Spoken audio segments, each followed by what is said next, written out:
Chapter number 3 और chapter number 3 और charts पे आ जाओ। 3.94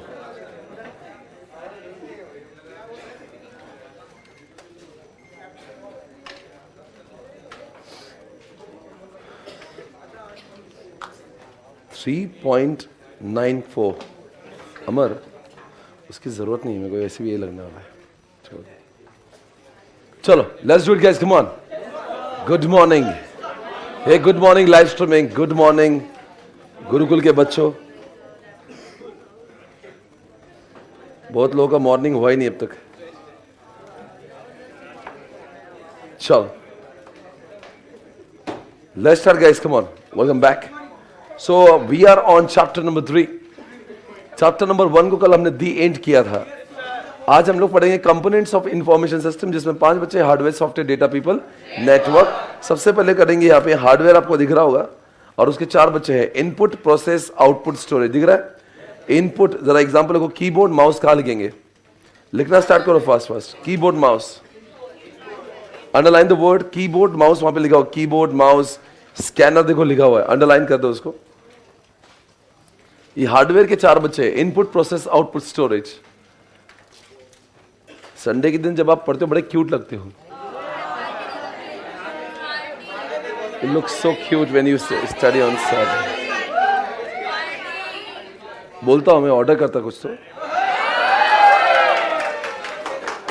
आप आउटपुट पे आ जाए, वहां पे लिखो monitor, printer, projector.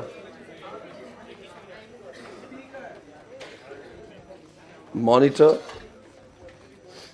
Projector, printer, output के पास कौन बड़ा लिखना है? क्या अवला है क्या तुम? आउटपुट में लिखो आप मॉनिटर, प्रोजेक्टर, प्रिंटर, ये सब आउटपुट है। क्या आप मुझे बारकोड रीडर बताओगे किधर आएगा? इनपुट है, तो लिख दो बारकोड रीडर।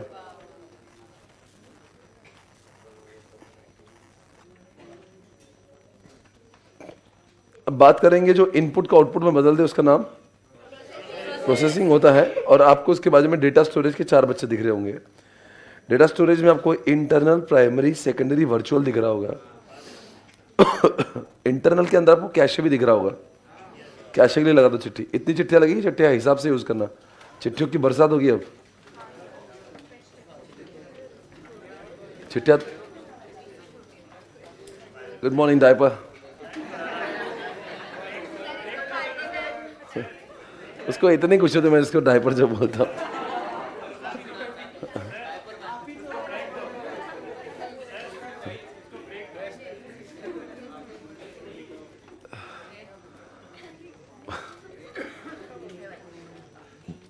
अपना सामान साथ लेके चलता है।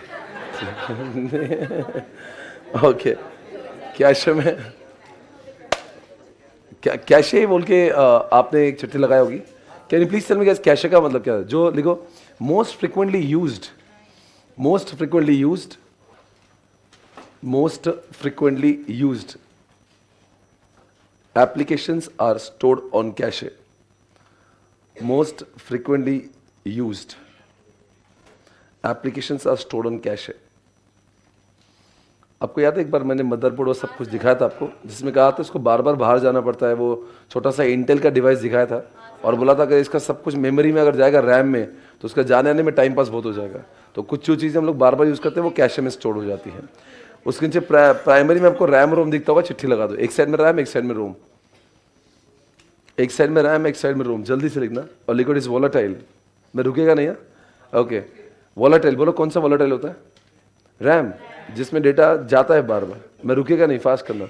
इट इज वोलाटाइल, कौन सा वोलाटाइल है? और लिक्विड इज नॉन वोलाटाइल, रोम में। उसमें एक बार डेटा डाल दो, बार बार चेंज नहीं होगा।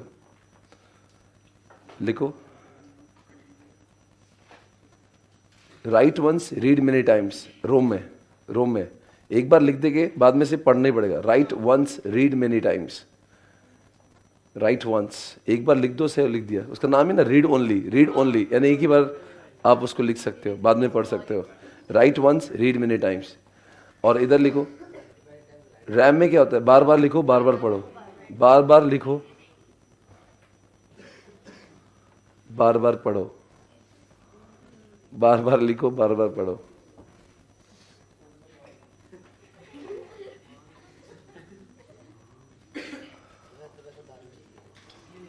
लिखो इट कैन बी चेंज्ड। कौन सा चेंज कर सकते हैं? रैम। रैम में इट कैन बी चेंज्ड। और लिखो रोम में it can't be changed. It can't be changed. बताओ रैम और रोम में स्पीड किसके ऊपर डिपेंडेंट है? Speed is dependent on RAM. Speed is dependent on RAM. जितना ज्यादा बड़ा रैम होगा उतना कंप्यूटर का परफॉर्मेंस भागेगा, कंप्यूटर दौड़ेगा। It is written by manufacturer. ROM में जो चीजें होगी वो ऐसी चीजें होती है जो मैन्युफैक्चरर खुद लिख के देता है उसमें क्या चाहिए। Written by manufacturer. It is written by manufacturer.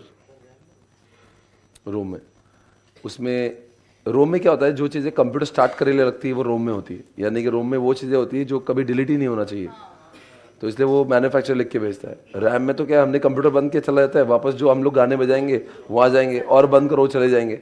लिखो it is written by user. It is written by user. It is written by user. कहाँ लिखा आपने? रैम में। अब जाके सेकेंडरी का एग्जाम्पल लिख लो, हार्ड डिस्क, पेन ड्राइव, बस खत्म हो गया आंसर। सेकेंडरी का एग्जाम्पल है hard disk, pen drive. Secondary 3rd number पे hard disk, pen drive. Hard disk, pen drive, DVD, CD. ये सेकेंडरी क्यों है? बिकॉज ये मदरबोर्ड पे नहीं होती, बाहर होती है। मदरबोर्ड पे जो होती है वो प्राइमरी, और मदरबोर्ड पे जो होती है दिखती नहीं है, उसका नाम इंटरनल। सेकेंडरी का एग्जाम्पल है pen drive, Google drive, pen drive, DVD, CD, hard disk. ये वर्चुअल मेमोरी क्या होता है? लिखो it is a part of hard disk which can be used as a RAM. It is a part of hard disk. आप जानते हो ना, RAM एक बार रोते रोते हार्ड डिस्क के पास गया था, बोले मेरे पास कुछ नहीं है। It is a part of hard disk which can be used as a RAM. वो होता तो हार्ड डिस्क का ही हिस्सा है, बट रैम बोल के यूज किया जाता है। Part of hard disk which can be used as a RAM. Part of hard disk which can be used as a RAM. किसकी बात की आपने? क्या मतलब क्या है इसका? रैम क्या होता है? रैम की साइज छोटी होती है, तो उसकी साइज बढ़ाने के लिए क्या करते हैं, हार्ड डिस्क क्या करता है, अपनी जगह देता है। आपने 100 सॉन्ग्स प्ले किए, डायरेक्टली रैम में नहीं आएंगे, वो पहले क्या आएंगे, वर्चुअल मेमोरी आएंगे, और वहाँ से एक ही गाना वहाँ जाएगा जो रैम चलता है, उसको बोलते हैं वर्चुअल मेमोरी। ओके गाइस, उसके बाद में आपको दिख रहा होगा टाइप्स ऑफ आउटपुट, दिख रहा है टाइप्स ऑफ आउटपुट। वो 5 जो है उसके एग्जाम्पल दे रहा हूँ मैं। आप लिख दो वर्ड। वर्ड जो है टेक्सचुअल है, वर्ड में टेक्स्ट आता है। ग्राफिकल में तो BI टूल्स, बिजनेस इंटेलिजेंस के टूल्स नहीं है जो बार चार्ट, पाई चार्ट दिखाता है। आप अलर्ट रहना, मैं फास्ट बता दूं। टेक्सचुअल में वर्ड, और ग्राफिकल में, यार ये रोज बुलाता है किसको यार? ये पंछी रोज आवाज देता है किसी को? कोई तो सेटिंग है उसका, वो ये इसी टाइम पे आता है रोज।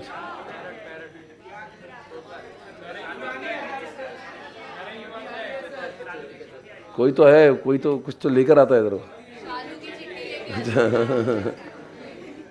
कॉल कर लेगी अगर होगा। ग्राफिकल में लिखो BI टूल, राइट। टैक्टाइल में लिखो फॉर ब्लाइंड पीपल। आपको ने नोट दिखाया था, उसमें आप स्पर्श कर सकते हो और फील कर सकते हो। कितने की नोट है? ऑडियो वीडियो दोनों का कॉमन एग्जांपल लिखो, यूट्यूब, नेटफ्लिक्स। ऑडियो वीडियो में आप जानते हो, यहाँ पे आप नेटफ्लिक्स लिख सकते हो, आप यूट्यूब लिख सकते हो। ओके, आगे। उसके बाद दोस्तों आपके पास में एक क्वेश्चन है यहाँ पे, प्रोसेसिंग में लिखा है ALU CU रजिस्टर। और रजिस्टर के 4 बच्चे डिलीट कर दो, रजिस्टर के 4 बच्चे डिलीट करो। और आपके इसमें 3 बच्चे दिख रहे होंगे, ALU CU। आपको पता है हम लोग क्या पढ़ रहे हैं? इनपुट, प्रोसेस, आउटपुट, स्टोरेज पढ़ रहे हैं। तो हमने इनपुट पढ़ लिया था, आउटपुट भी पढ़ लिया, स्टोरेज पढ़ लिया। हम लोग प्रोसेसिंग के ऊपर है। प्रोसेसिंग में ALU CU और रजिस्टर लिखा है। आप बताओ कौन कोऑर्डिनेट करता है दोनों के बीच में? उसका नाम ही कंट्रोल है। वो क्या करता है, ALU से डेटा लेता, रैम से लेता, फिर ALU को देता, ALU काम करता, फिर वापस लेता, फिर वापस रैम को देता। अगर मैंने कंप्यूटर को बोला 2+2 कर लो, तो क्या होगा? पहले वो जाएगा CU के पास, CU को आएगा नहीं, CU बोलेगा रैम तू चेक कर, वो रैम बोलेगा मेरे को तो बिल्कुल नहीं आता। फिर रैम से वापस CU के पास आएगा, CU से जाएगा ALU के पास, ALU उसको परफॉर्म करेगा, फिर 2+2 4 कौन बोलेगा? ALU बोलेगा। फिर कहाँ जाएगा? CU के पास जाएगा। फिर कहाँ जाएगा? रैम पे जाएगा। फिर रैम से स्क्रीन पे जाएगा, फिर आपको दिखेगा, फिर आपने सेव किया, फिर सेव किया तो हार्ड डिस्क होगा। तो इस तरह से होता है। तो व्हाट इज लिखो, ALU के पास लिखो, सॉरी CU के पास लिखो, चिट्ठी लगा दो, ऐसा लिखो कि आप पढ़ पाओ उसको। ये चैप्टर के 100 से ऊपर पेजेस है, इसको हमने 10 पेजेस में खत्म किया है यार। तो इसको इतना समराइज बना दो कि आप बार बार पढ़ सको उसको। बता दो क्या काम है CU का? लिखो, it is the coordinator between किसके? ALU and main memory. Main memory का मतलब होता है रैम। ALU and RAM. उसका काम नहीं करता, काम करवा के लेता है दोनों से। ये अरिथमेटिक क्या करता है? ये लिखो, it performs subtraction, addition, multiplication. ALU में लिखो,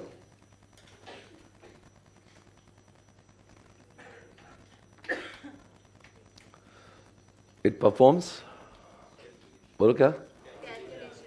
calculations like addition, subtraction, multiplication.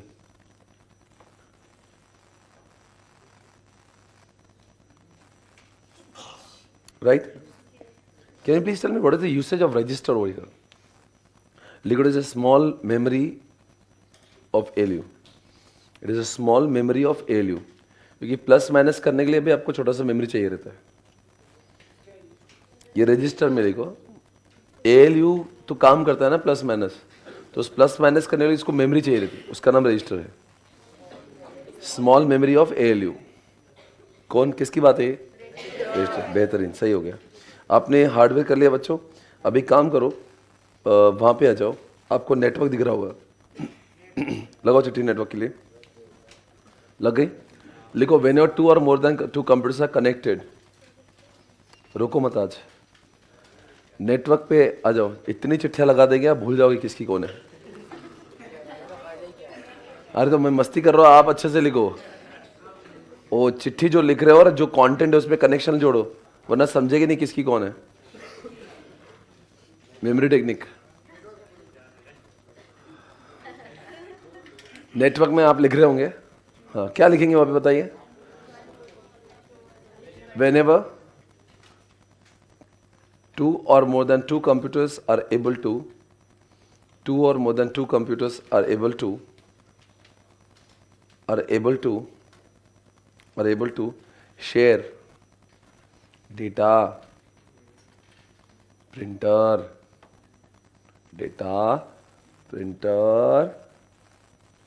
internet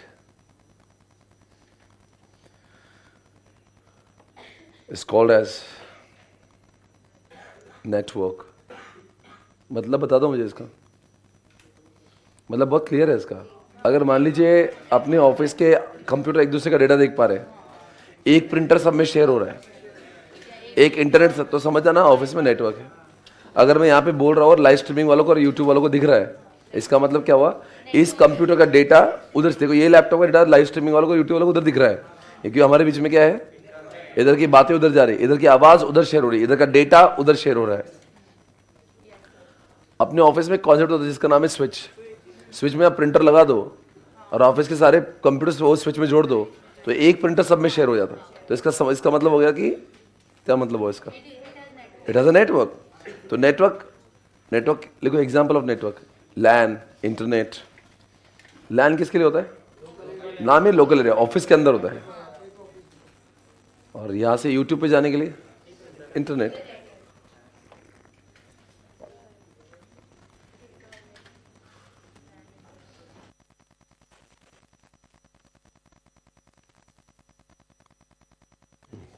okay guys, आगे बढ़ेंगे। दोस्तों यहां पे एक इम्पैक्ट लिखा है और उसका टेक्निक लिख दो, RTO। RTO सुना है? हाईवेज पे आपने RTO को कभी देखा होगा, गाड़ियां पकड़ते हैं। इम्पैक्ट के पास कहते हैं टेलीकम्युनिकेशन, और लिखो ऑब्लिक वैल्यू करो उसको। टेलीकम्युनिकेशन का वैल्यू एडिशन क्या है? आप जब टेलीकम्युनिकेशन यूज करते हो क्या वैल्यू क्या मिलती है आपको? इंटरनेट से क्या मिला है आपको? अब इंटरनेट से टाइम कंप्रेस हो गया ना। कैसे टाइम कंप्रेस हुआ? भाई अगर मुझे यहाँ से टेलीग्राम पे जब मैं एक एसएमएस डालता हूँ, पूरे इंडिया को एक क्लिक पे मिलता है, सेकंड्स में मिलता है, टाइम कम लग रहा है। एग्जाम्पल है तो टेलीग्राम, टाइम कंप्रेशन का बेस्ट एग्जाम्पल है टेलीग्राम। जोग्राफिकल डिस्पर्शन नहीं है, लिखो लाइव स्ट्रीमिंग क्लासेस। क्यों बच्चों? मैं यहाँ बैठा हूँ, वो बच्चा तो कहीं भी इंडिया में बैठा है, फिर भी मुझे देख पा रहा है। अभी हम जो बात कर रहे हैं वो सुन पा रहे हैं। YouTube live, again geographical dispersion. लगता ही नहीं कोई हमसे दूर है, लगता है पास ही है। कुछ लोग लाइव स्ट्रीमिंग वाले यही बोले, सर क्लास वाली फीलिंग हमको घर बैठे आती।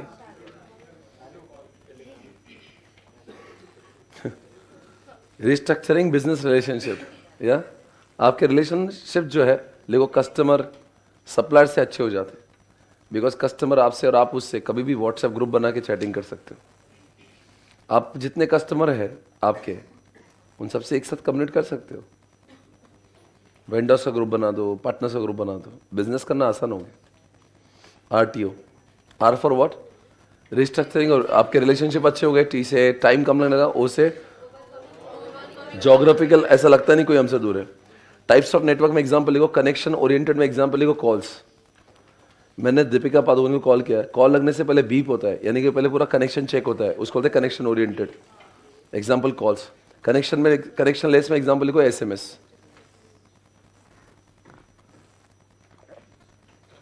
आप जानते हो कनेक्शन लेस में एग्जांपल SMS क्यों है? क्योंकि अगर मैं आपको SMS भेजता हूँ ना, तो हमारे बीच में लाइंस जुड़ना जरूरी नहीं, मैं मैसेज करता हूँ आपको पहुंच ही जाता है। अगर आपको फोन बंद है तो कभी ना कभी पहुंच ही जाएगा जब आप चालू करोगे। तो जब मैं कॉल करता हूँ ना, तो दोनों टावर्स, यानी कि मेरा एयरटेल है, उसका BSNL है, तो दोनों के टावर ऑन होना चाहिए, बीच का सर्वर होना चाहिए, उसका फोन भी ऑन होना चाहिए। जब तक ये कनेक्शन पूरा इस्टेब्लिश नहीं होगा तब तक कॉल जाएगा नहीं, घंटा बजेगा नहीं उसमें। और दोस्तों कनेक्शन लेस यानी कि मैं अगर SMS कर रहा हूँ ना, तो वो मतलब ही नहीं कोई चालू रहे कि नहीं, मेरा SMS जाएगा मतलब जाएगा। मान लो आगे जाएगा और आगे की सारी लाइन्स बिजी है तो रुकेगा, वापस नहीं आएगा। कॉल में प्रॉब्लम क्या है? कॉल में सामने के अगर उसमें से अगर कोई तो सर्वर बिजी है, टावर बिजी है तो बोलेगा नेटवर्क बिजी, यूजर बिजी है बोले तो यूजर बिजी, मतलब सबका एक साथ में अवेलेबल होना जरूरी। इसलिए बोलते कनेक्शन ओरिएंटेड है कि पूरा सब कनेक्टेड होना चाहिए तब जाके कॉल होएगा। कनेक्शन लेस में कनेक्शन ना भी हुआ तभी वो रुक रुक के जाएगा। लिखो store and forward. Connection less में वो स्टोर होगा, फॉरवर्ड होगा, स्टोर होगा, फॉरवर्ड होगा, store and forward. Connection less में store and forward.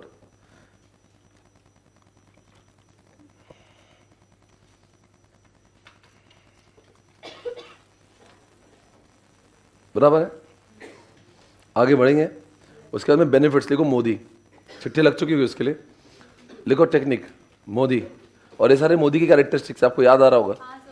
Modi reliable नेता है, मोदी पावरफुल है, मोदी अपनी अच्छी बात को कम्युनिकेशन करता है, मोदी जो है इंडिया के बाहर के रिसोर्सेज को लाके इंडिया में शेयर करता है, अपने काम सारे कैबिनेट में डिस्ट्रीब्यूट करता है। तो ये मोदी की कैरेक्टरिस्टिक्स है दोस्तों। मोदी जी की कैरेक्टरिस्टिक्स नंबर 1 क्या लिखा है बताएंगे? हो डिस्ट्रीब्यूटेड नेचर ऑफ इन्फॉर्मेशन। चिट्ठी लग चुकी है, लगा दो। Example CFS, consolidated financial statement in bank, CFS in bank, CFS in bank, CFS in bank. Sir क्या मतलब हुआ है? ओवरऑल नेटवर्क के फायदे बताओ। एक्चुअली मोदी की फायदे नहीं, नेटवर्क की फायदे। मोदी सिर्फ टेक्निक है। तो बताओ क्या है, क्या मतलब है? अब सोचो अगर मैं बैंक हूँ और मेरे को CFS बनाना है, न जाने कितनी ब्रांचेस होगी जिनका डेटा मुझे कलेक्ट करना पड़ेगा। तो क्या करना पड़ेगा? बहुत सारी ब्रांचेस का डेटा कैसे आएगा? अगर नेटवर्क नहीं होता, इंटरनेट नहीं होता, सब डेटा मैं मंगवाता, तो आज क्या हुआ? विद द हेल्प ऑफ इससे क्या हो रहा है? सबका डेटा मेरे पास आ ही रहा है, अपने आप ही आ जाएगा। उसको बोलते हैं डिस्ट्रीब्यूटेड। दूसरा क्या है? Resource sharing. एग्जाम्पल लिखो रिसोर्स शेयरिंग का। Resource sharing, resource sharing, resource sharing का ये मतलब लिखिए वहाँ पे। प्रिंटर, इंटरनेट, सब शेयर हो पा रहा है आपसे। इंटरनेट है, प्रिंटर है। क्या भाई साहब क्या आ रहा है? अन्ना क्या है?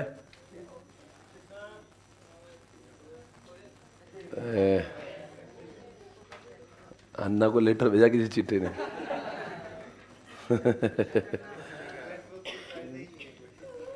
देखो आ गया वो भी मजे लेता अपनी क्लास के आगे। उसको मालूम है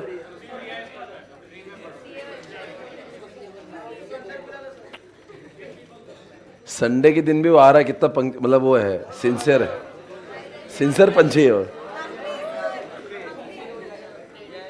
संडे के दिन में बेचारा काम कर रहा है दोस्त। हाँ ना यार, देखो पंक्चुअल है कितना, राइट।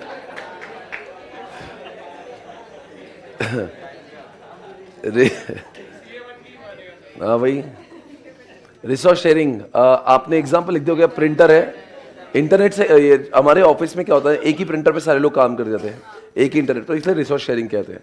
तो नेटवर्क का फायदा क्या हुआ, रिसोर्स शेयरिंग, और ultimately cost saving. Resource sharing मतलब अब क्या, एक ही प्रिंटर पे सब लोग, तो कॉस्ट शेयरिंग हो जाएगा आपका बहुत सारा। एक कंप्यूटेशनल पावर क्या चीज़ है, लिखो एग्जाम्पल ग्रिड,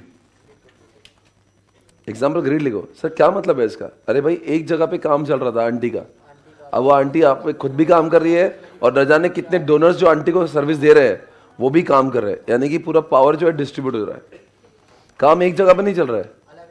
सोचो नेटवर्क नहीं होता, आंटी का काम जो आंटी खुद ही करती, आज सब काम कर रहे हैं only because of computational power. Reliability का मतलब बताइए, लिखो एग्जाम्पल एटीएम।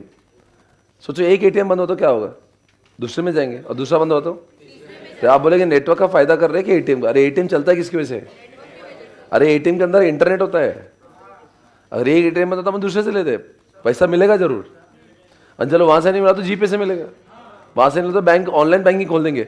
इसका मतलब नेटवर्क ने आपको कई सारे ऑप्शंस उपलब्ध किए हैं। यूजर कम्युनिकेशन एग्जांपल लिखो वहां पे, WhatsApp, WhatsApp, Viber, email. Viber नहीं बताइए आपको, डाउनलोड करो, अच्छा है। User communication, WhatsApp, Viber, email, वो बोलते ये सब कुछ चल रहा है, it's only because of again network. आगे बढ़ेंगे दोस्तों,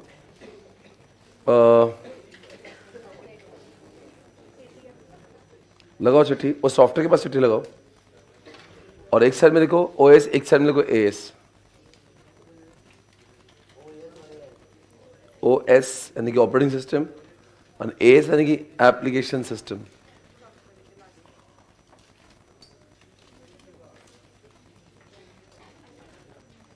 हो गया, लिखो without this software computer can not work. OS के नीचे लिखो without this software computer can not work. OS के नीचे लिखो without this software computer can not work. इसके बगैर कंप्यूटर चलता ही नहीं है।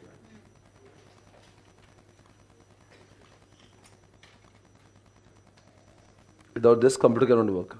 एएस में लिखो without this computer can work, without this computer can work, without this computer can work, can work, can work. उसके बगैर भी कंप्यूटर चलता है, उसका नाम क्या है, यस। एग्जाम्पल लिखो tally, word, Tinder, Netflix, SPC prime. ये आपके कंप्यूटर में रहे ना रहे फिर भी चलता ही है ना। टैली ले लो, टिंडर ले लो, वर्ड ले लो, एक्सेल ले लो, एसपीसी प्राइम ले लो, कुछ भी ले लो, इंस्टाग्राम, व्हाट्सएप, ये सब एएस के एग्जाम्पल है। और ओएस का एग्जाम्पल लिखो एंड्रॉयड। एंड्रॉयड को बंद करो, मोबाइल बंद। लिखो विंडो, लिनक्स। लिखो स्पेसिफिक सॉफ्टवेयर, जनरल सॉफ्टवेयर है।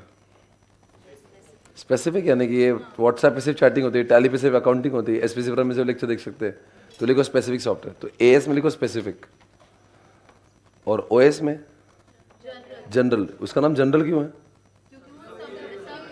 वो हर किसी में, उसके बाद तो कंप्यूटर में कोई ऐप चलेगा नहीं, उसका होना अनिवार्य है, वो तो है ही है, मतलब उसका होना जरूरी। अगर ये बंद तो कंप्यूटर बंद। कौन समझ गया ना मैं क्या बोल रहा हूँ, सुनो ना, कौन किसके ऊपर डिपेंडेंट है, एएस। देखो as is dependent on OS, as is dependent on OS.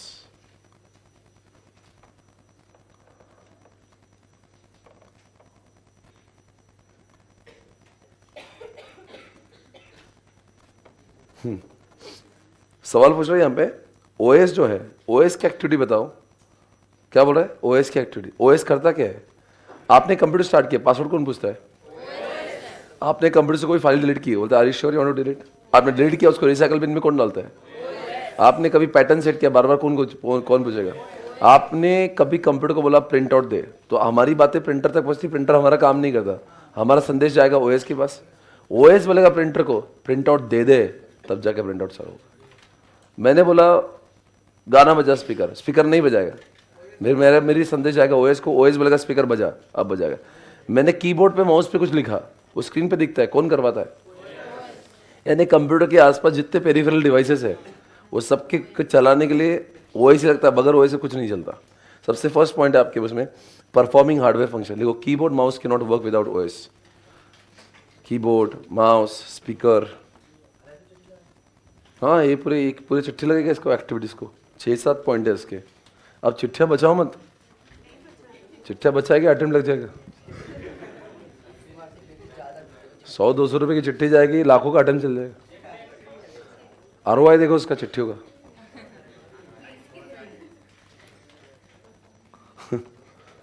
काफ़ी फाइनेंस समझने लगे, ROI की बातें कर रहे हैं। Keyboard mouse speaker can't work without OS. User interface, earlier it was Sky, now it is Guy.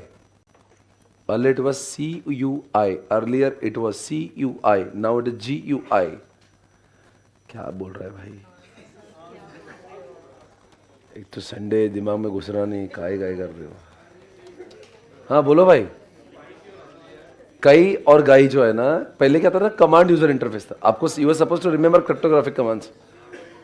अभी क्रिप्टोग्राफिक कमांड्स नहीं है। पहले आपके कहते हैं कॉपी करने के लिए कॉपी का कमांड टाइप करते हैं, अभी हम लोग कॉपी पे क्लिक करते कॉपी हो जाता है। तो अभी सब कुछ ग्राफिकल हो गया। आपको ओपन करना, डबल क्लिक करते ओपन। अब मोबाइल में आपको कुछ क्लिक करना है, आपको मोबाइल में कुछ खोलना तो कैसे खोलते हैं आप? उसको क्लिक किया खुल जाता है। पहले खोलने के लिए लिखना पड़ता था, खुल जा सिम सिम, आपको टाइप करना पड़ता था। आप क्लिक करते हो आइकॉन आता है हर किसी चीज का। लिखो it has become more user friendly. कौन यूजर फ्रेंडली बन गया? बहुत। यूजर इंटरफेस देखो किसकी वजह से? OS की। It has become very user friendly. Point number 3, hardware independence. Hardware independence, come on बोलो क्या है इसका मतलब? किसी को याद आया? कोई एक्सपेक्टेशन नहीं आपसे मुझे। सर एक बारी में तो हमारे दिमाग में थोड़ा थोड़ा गया है, आप बोलो तो लगेंगे हाँ यार ऐसा कुछ बोला था। मतलब पहली बार तो पता नहीं कहाँ, ऐसा सिर्फ यहाँ पे जाके बैठा हुआ है किधर तो, बाहर कुछ नहीं आता। ओ या baby I understand. Hardware independence वाला मैं बोलता हूँ। इसका मतलब क्या था? अगर टैली कंपनी ने, देखो आप बोलेंगे हाँ अच्छा ये था, टैली कंपनी ने अगर सॉफ्टवेयर बनाना है तो Dell, HP, Sony, Acer, asus सब टाइप की कंप्यूटर्स होते हैं। अगर कॉमन OS नहीं होता ना तो हर एक कंप्यूटर के हिसाब से टैली को अलग अलग सॉफ्टवेयर बनाना पड़ता। आज टैली कंपनी सारे ऑपरेटिंग सिस्टम सबका तो विंडो ही है, तो विंडो के लिए सॉफ्टवेयर बना देगा, मतलब सारे कंप्यूटर पे चलने लगेगा। तो इसलिए हार्डवेयर इंडिपेंडेंस हो गया, यानी कि हार्डवेयर की परवाही नहीं है। हार्डवेयर क्या लगा है उसमें? OS है ना, कौन सा? विंडो वाला। बस विंडो के हिसाब से टैली बन गया है, वो सारे कंप्यूटर पे अपने आप चलता है। यानी कि टैली वालों ने परवाह नहीं करी कि कौन से हार्डवेयर पे चलने वाला है। उसने देखा विंडो है ना, हाँ तो चल जाएगा। समझ गया? लिखो irrespective of any hardware, if OS is same, irrespective of क्या? Any hardware, if OS is same,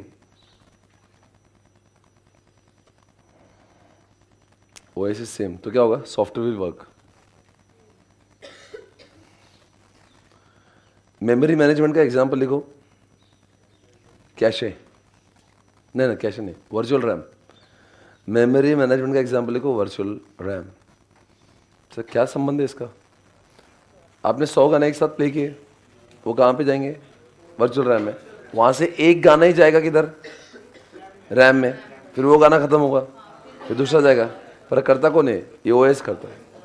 OS को मस्ती होती है, एक गाना खत्म हुआ बेचारा जाता, दूसरा लेता, फिर वो देगा रैम को, फिर वो जाएगा, फिर और एक रैम से, वर्चुअल रैम से गाना लेगा, मेन रैम को देगा। कौन करेगा ये? OS। हम लोग OS की तारीफ करें। टास्क मैनेजमेंट में लिखो, वर्ड, एक्सेल, प्रिंटिंग, फेसबुक, सब कुछ हम लोग साथ में करते हैं। VLC, आपको 2-4 गाने मैंने एक साथ बजा के बताए थे। टास्क मैनेजमेंट जानते हो? वर्ड चलाते हो आप, एक्सेल चलाते हो, प्रिंटिंग चलाते हो, फेसबुक भी चालू है, गाने भी चालू है, सब आनंद एक साथ चल रहा है। नेटवर्क कैपेबिलिटी में लिखो,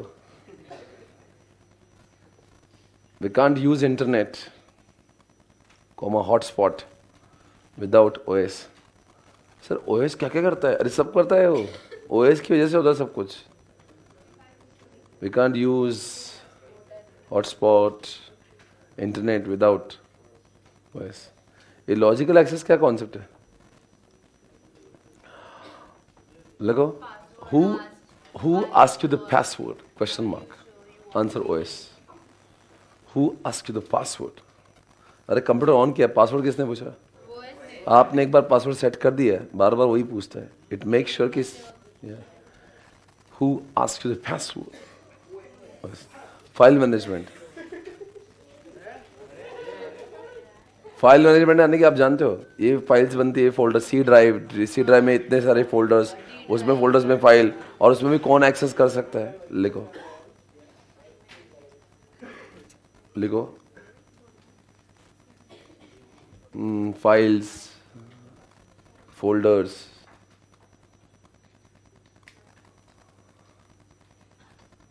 इन D drive example, D drive, comma who can access it. Sir मतलब करता क्या है वो? आपने बोला जा, वो सेव एज जब करते हो आप उसको एक पाथ दोगे तो भाई डेस्कटॉप में जाके स्टोर हो जाए, वो बराबर डेस्कटॉप में लग जाएगा. फिर आप उसमें राइट लिख के बोल दे ये फाइल किसको मत दिखाना, आप तो नहीं दिखाएगा किसी को.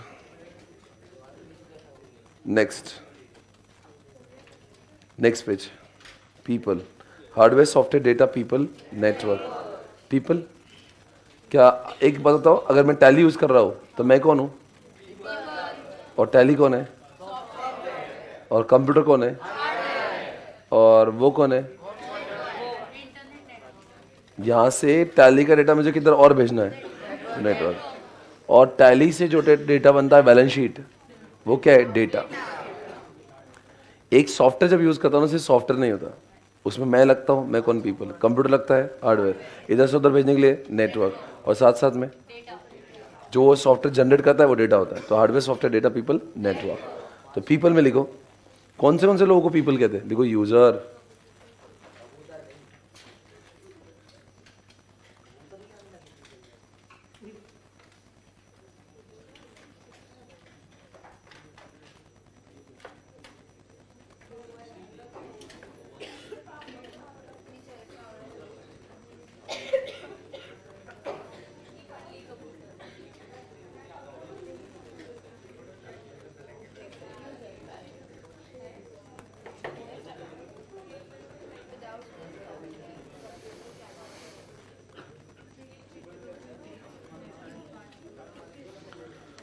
बच्चों. पीपल में कौन कौन आएंगे? पीपल में आएंगे, लिखो यूजर, जो हमारे जैसे. बताओ बच्चों, एसपीसी प्राइम में कौन कौन आएगा? तो आप यूजर हो गए. पर एसपीसी प्राइम को यूज करने वाले सिर्फ वो नहीं होते, वो भी होते हैं जो एसपीसी प्राइम को बनाते हैं. तो लिखो डेवलपर.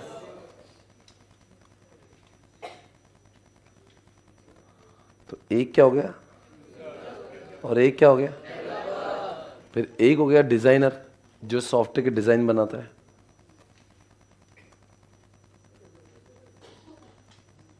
एक होता है कोडर, जिसने सॉफ्टवेयर क्या बनाई. एक होता है टेस्टर, सॉफ्टवेयर बनाने से पहले क्या करता है? टेस्टिंग करता है.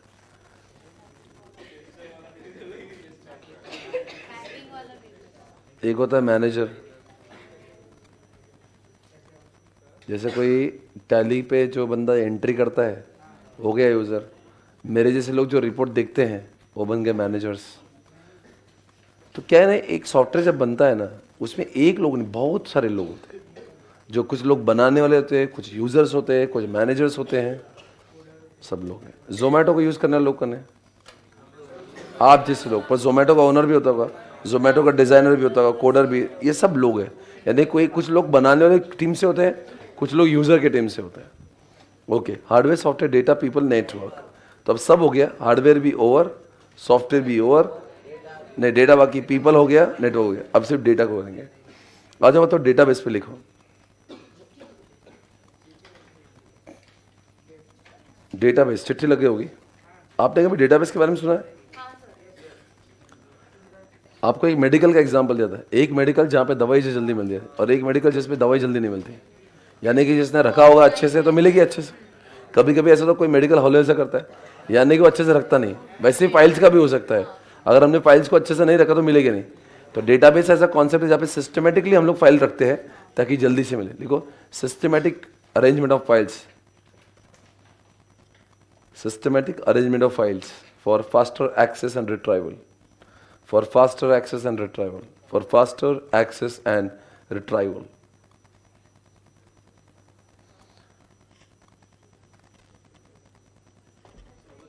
For faster access and retrieval. किसकी बात की मैंने? डेटाबेस की बात की। सुपर दोस्तों, डेटाबेस को यूज करने वाला जो सॉफ्टवेयर होता है ना, उसका नाम डीबीएमएस। देखो बाजू में देखो डीबीएमएस, दोनों के अंदर फर्क क्या है? Systematic arrangement of files, faster access. जैसे एग्जांपल लिखो वहाँ पे, एग्जांपल यूट्यूब लिख दो, गूगल लिख दो, इंस्टाग्राम लिख दो, ये सब डेटाबेस के एग्जांपल है। सर ऐसा क्यों बोला आपने? अब गूगल पे कुछ भी डालो लगेज बाहर आता है, यूट्यूब पे कुछ भी नाम डालो बाहर आता है, इंस्टाग्राम पे किसका नाम डालो, क्यों इतना फास्ट होता है? बिकॉज उन्होंने डेटाबेस वैसा बनाया है फास्ट एक्सेस के लिए, सिस्टमेटिक अरेंजमेंट के लिए। पर दोस्तों, इतनी बड़ी कंपनी जो इतना अच्छा डेटा मेंटेन करती है, कोई तो सॉफ्टवेयर यूज करती होगी। जो सॉफ्टवेयर डेटाबेस के मैनेज करने के लिए वास्ते यूज करते हैं उसका नाम है डेटाबेस मैनेजमेंट सॉफ्टवेयर। देखो, डेटाबेस इज अ कॉन्सेप्ट, अच्छे से रखो अच्छे से मिलेगा, पर एक कॉन्सेप्ट को मुनासिब करने के लिए, कॉन्सेप्ट को पॉसिबल करने के लिए एक सॉफ्टवेयर है जिसका नाम है डीबीएमएस। देखो, any software which is useful for, any software which is useful, any software which is useful for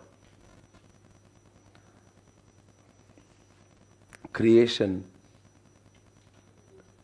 addition, alteration, deletion, create करना है, ऑल्टरेशन करना है, डिलीट करना है,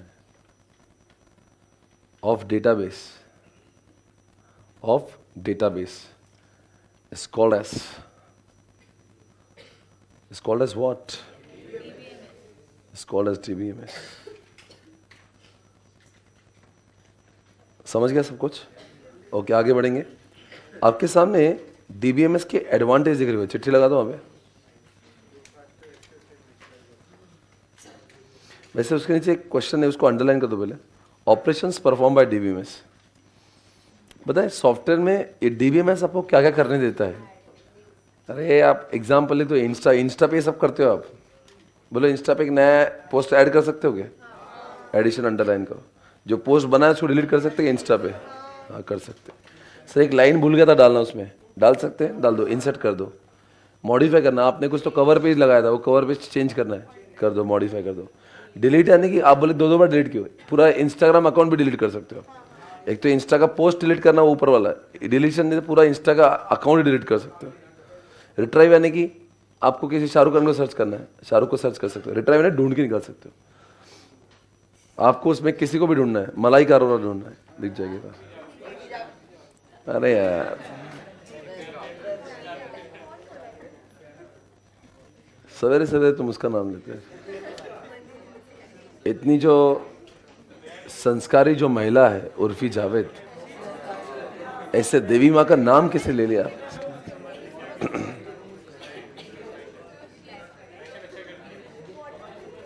दोस्तों पता है ये चैप्टर जो है ना, ये जो क्वेश्चन एग्जामिनेशन में ऐसे ने एक बार मजाक में पूछ लिया कि डीबीएमएस में हम लोग क्या कर सकते हैं। तो अगर आपको इंस्टाग्राम याद आया ना तो सब लिख सकते हो। इंस्टाग्राम में ऐड कर सकते हो, डिलीट कर सकते हो, इंसर्ट, मॉडिफाई, रिट्राइव करना। फिर आप कहेंगे सर डीबीएमएस से क्या संबंध है? भाई ये आपको जो सामने दिख रहा है ना सॉफ्टवेयर पे, ये सब कुछ वो तो सिर्फ दिखावा है, एक्चुअल गेम तो पीछे हो रहा है डेटाबेस में। ये सब डीबीएमएस आपको अलाउ कर रहा है। एडवांटेज ऑफ डीबीएमएस आपको दिख रहा होगा, एडवांटेज ऑफ डीबीएमएस दिख रहा है। सबसे पहले आपको याद है मैंने आपको 3 ऐसे फाइल्स बना के दिखाए थे, ARCL, बहुत सारा टाइम डाला था मैंने इसमें।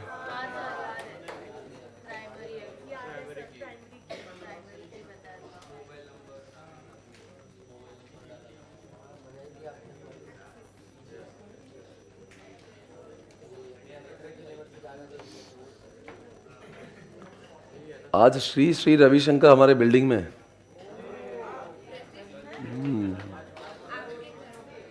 मैं जहाँ रहता हूँ ना, मेरी बिल्डिंग में। हाँ, आज आप मिलने वाले दोपहर में उनसे। मैं जिस जगह पे रहता हूँ ना, वहाँ के एक अंकल है, शेखर जी बोल के, उनके वो बहुत करीबी है। तो श्री श्री रविशंकर उनके घर पे रुके 2 दिन से। तो हमारे बिल्डिंग में पूरा पुलिस तैनात है, जेड सिक्योरिटी है। एक बिल्डिंग है देखो यहाँ पे, वहाँ रहता हूँ मैं, जो सबसे ऊंची दिख रही है ना वो एबिल। हाँ, ये एबिल का जो बिल्डिंग है ना, वहाँ रहता हूँ मैं। और वो बिल्डिंग के अंदर आए हुए हैं श्री श्री रविशंकर जी। तो ऐसा बिल्डिंग हमारा आज पुलिसों से भरा है। तो हाँ भाई, बहुत बड़े आदमी है वो, मतलब भगवान के जैसे मानते लोग। हाँ बहुत बड़े, उनको मतलब भगवान का नेक्स्ट रूप है वो। आप मिलोगे तो आपको लगेगा क्या पॉजिटिविटी चल रहा है। वो जब अभी उनका कल, आज शायद से बहुत बड़ा कुछ प्रोग्राम है, कल था आर्ट ऑफ लिविंग। अपना आर्ट ऑफ लिविंग तो इधर ही खत्म हो जाता है। अपना आर्ट ऑफ लिविंग यही चल रहा है। हाँ ना, वो तो बहुत फॉलोअर्स हैं उनके, ह्यूज। वो जाते तो ऐसे लाखों की भीड़ होती है, जीना सिखाते हैं। हाँ जी, कल थे ना प्रोग्राम उनका। तो आज हमारे बिल्डिंग में सब सेलिब्रिटीज आ रहे हैं, बिग शॉट्स पूरे। उनसे मिलना मतलब, उनको मिलना बोल तो वो है एक मिलना बोल तो आपको ऐसा है कि अब बहुत बड़ा काम कर लिया आपने, उनको जीवन में एक बार देखा, ऐसा वाला काम है उनका। आज हमारा सौभाग्य है, मैं तो पहली बार मिलूंगा आज उनसे। तो दोस्तों, आज यहाँ पे आपके सामने देख रहे हैं AR। ये आपने कभी देखा था आपने DBMS? क्या ही है? अरे ये बहुत सिंपल था, ये 3 फाइल मैंने कनेक्ट करके दिखा दिया आपको। ये DBMS है, ये MS एक्सेस। तो आप क्या करो, वो वहाँ पे जो DBMS लिखा है ना, उसका एग्जाम्पल लिख दो MS एक्सेस। वो DBMS के एग्जाम्पल लिख दो। DBMS के एग्जाम्पल्स जो है ना, उसमें आप एक तो MS एक्सेस कर दो। DBMS का एग्जाम्पल MS एक्सेस, अभी आपके सामने MS एक्सेस खोला है, कॉमा कर दो ओरेकल। ये सब DBMS के सॉफ्टवेयर है सर। मतलब इंस्टाग्राम में कौन सा यूज करता है? इंस्टाग्राम यूज करता है MySQL।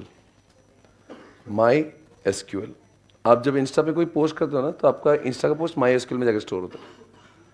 आप लोग यूज नहीं करते, आप तो इंस्टा यूज करते हैं, पर वो आपका डेटा स्टोर करने के लिए फेसबुक वाले उसको MySQL। एनीवेज, अब ये फाइल देख के क्या समझा आपको? क्या एक फाइल दूसरे फाइल का डेटा देख पाएगा? देखो, अगर मैं यहाँ पे जाता हूँ, इधर नेम है, इधर भी नेम है, कनेक्ट कर दिया, इधर मोबाइल कनेक्ट कर दिया। अब क्या मैं एक फाइल में रह के बाकी दोनों फाइल देख सकता हूँ? अगर मैं कोई भी एक फाइल में जाता हूँ ऐसे, तो देखो मैं इसको देख सकता हूँ, तो इसको क्लिक करता हूँ, मुझे ये भी दिखता है। एक फाइल में मैं 3 फाइल लिख रहा हूँ, यानी कि आपका आंसर यहाँ पे खत्म हुआ है। Permitting data sharing. लिखो example, AR, CL and master file are able to share data with each other. ये क्लास में एग्जाम्पल हुआ है इसका, और आपने कोई डायग्राम भी ड्रॉ करने बोली थी। लिखो AR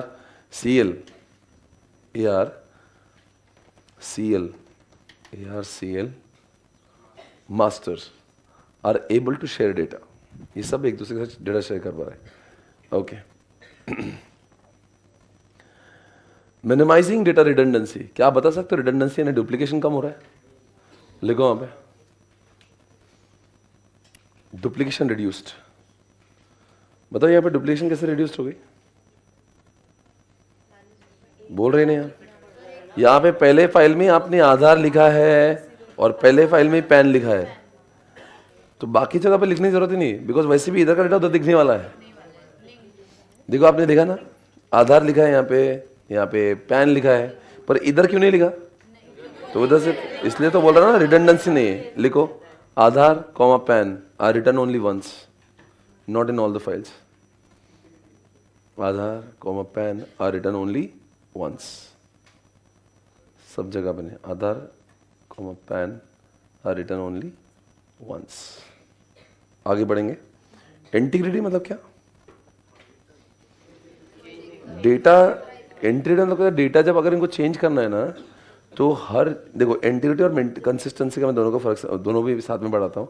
वो बोल रहा है कि अगर मान लीजिए आपके इसमें ऐसा है और कल से कि किसी इंसान ने अपना एग्जाम्पल पैन नंबर चेंज कर लिया, तो आपको सब फाइल में जाके पैन नंबर चेंज नहीं करना है, क्योंकि लिखा ही एक बार है, तो सब जगह पे क्यों चेंज करेंगे। तो बोल रहे हैं इस तरह से आपकी कंसिस्टेंसी और इंटीग्रिटी मेंटेन होती है।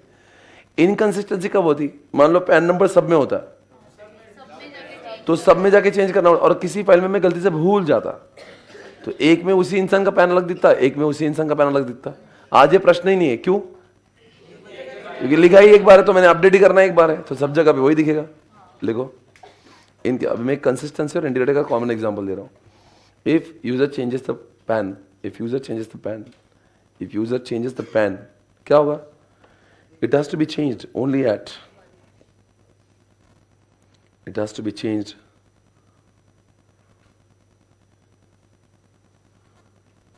one file, it has to be changed only at, it has to be changed only at, बोलो, one file, एक फाइल में चेंज करना पड़ेगा, automatically it will be updated, automatically it will be updated in all the files, it will be updated in all the files, yeah, okay। ये हो गया आपका third and fourth point. User friendly example again, right on Instagram guys. Instagram को use करना कुछ मुश्किल है, कोई ट्रेनिंग ली थी आपने, तो कितना यूजर फ्रेंडली हो गया। सिक्स्थ अगेन एग्जांपल है, आपका डेटाबेस के लिए वो कहते हैं कि आपका जो ऐप है बहुत सिक्योर होता है, डेटाबेस का डेटा खुलता ही नहीं जब तक आप पासवर्ड डालते नहीं। एग्जांपल, आपका इंस्टा कोई खुल ही नहीं पाएगा उसकी खुद के मोबाइल में, आपका इंस्टा मैं अपने मोबाइल में खोल पाऊंगा unless I enter the password. Example again right on Insta, improve security है इंस्टाग्राम। बोले ये क्या लिखा है, अचीविंग प्रोग्राम डेटा इंडिपेंडेंस, यानी कि क्या अलग होता है, software is different, database is different. देखो software is different, database is different, दोनों अलग है। Software is different, database is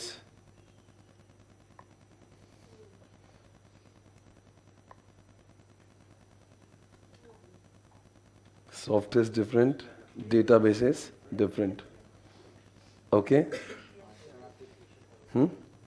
ऐसा क्यों लिखा है, दोनों अलग है। अरे भाई इंस्टा पे जहाँ पे हम लोग अपलोड करते हैं वहाँ पे इंस्टा का पोस्ट अपलोड नहीं होता है, वो तो सिर्फ एक सॉफ्टवेयर है, ऐप है, वो डेटा तो कहीं और जाके स्टोर होता है। तो दोनों अलग है, सॉफ्टवेयर अलग, डेटाबेस अलग। फास्टर एप्लीकेशन डेवलपमेंट, बताओ क्यों फास्टर एप्लीकेशन क्यों होता है। फास्टर एप्लीकेशन का मतलब ये होता है कि कल्चर के सॉफ्टवेयर को, अगर जैसे एग्जांपल लिखो एसपीसी वेबसाइट, मैं आपको समझाता हूँ मैं क्या बोल रहा हूँ। एसपीसी वेबसाइट को हम लोग हर साल में 2 साल में चेंज करते हैं। अरे भाई जो है ना, कपड़े चेंज करना आसान है, बॉडी थोड़ी ना चेंज करना है। आप भी तो कपड़े रोज ही चेंज, बॉडी, आपका हार्ट लीवर थोड़ी ना चेंज करते हो आप। बोले मैं आज हार्ट चेंज करके लीवर चेंज करके, ऐसे तो ना होगा। कपड़े चेंज कर सकते हैं आप, कपड़े यानी कि फ्रंट एंड, जो सॉफ्टवेयर सामने से दिखता है ना वो कपड़े होते हैं, फिर कभी रेड कलर में दिखेगा, कभी पिंक कलर में दिख जाएगा। जो सॉफ्टवेयर दिखता है ना वो कपड़े हैं, और जो डेटाबेस है ना वो बॉडी है। वो डेटाबेस तो वैसे रहने दो ना, आपको उसको अच्छा दिखाना है ना, तो कपड़े बदल दो उसके। तो इसलिए लोग अपनी वेबसाइट को बारंबार चेंज कर सकते हैं। तो इसलिए बोलते हैं सॉफ्टवेयर बनाना आसान हो गया, क्यों, कपड़े ही बदलना है ना बस। डेटाबेस तो कांस्टेंट है, आप ऊपर से कितने भी चेहरे बदल दो उसके। तो ये वैसा बोल रहा है, इसलिए सॉफ्टवेयर बनाना आसान हो बहुत। तो इसलिए SPC website can be change, देखो can be change very easily. Website को चेंज करना मुश्किल नहीं है, डेटाबेस तो कांस्टेंट है, can be change easily.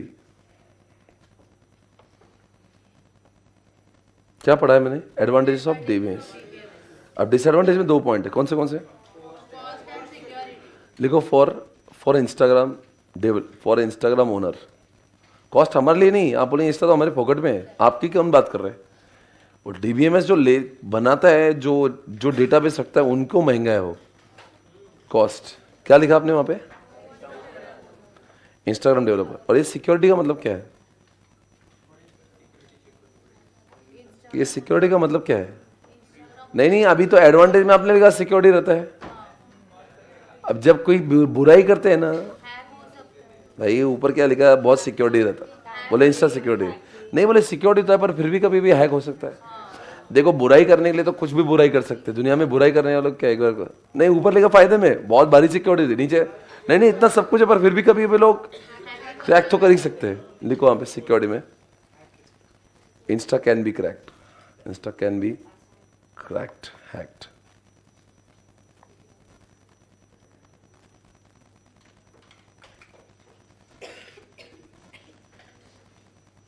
Okay guys, क्या पढ़ रहे थे आप लोग? ओके बाजू में आपको दिखेगा एक कॉन्सेप्ट जिसका नाम है, आपको ये सब दिख रहा होगा, डेटाबेस मॉडल दिख रहा होगा, दिख रहा है? लिखो चिट्ठी लगा के, एक साइड में हायरार्किकल, एक साइड में नेटवर्क, एक साइड में हायरार्किकल, एक साइड में नेटवर्क।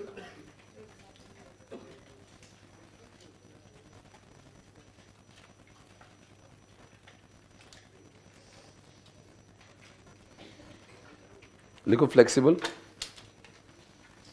आप एक काम करो, जहां पे आपकी मेन बुक थी ना, आपने इसके लिए आपने कुछ लिखा था, एक बार चेक करो, आपको देखते से ही समझ जाएगा।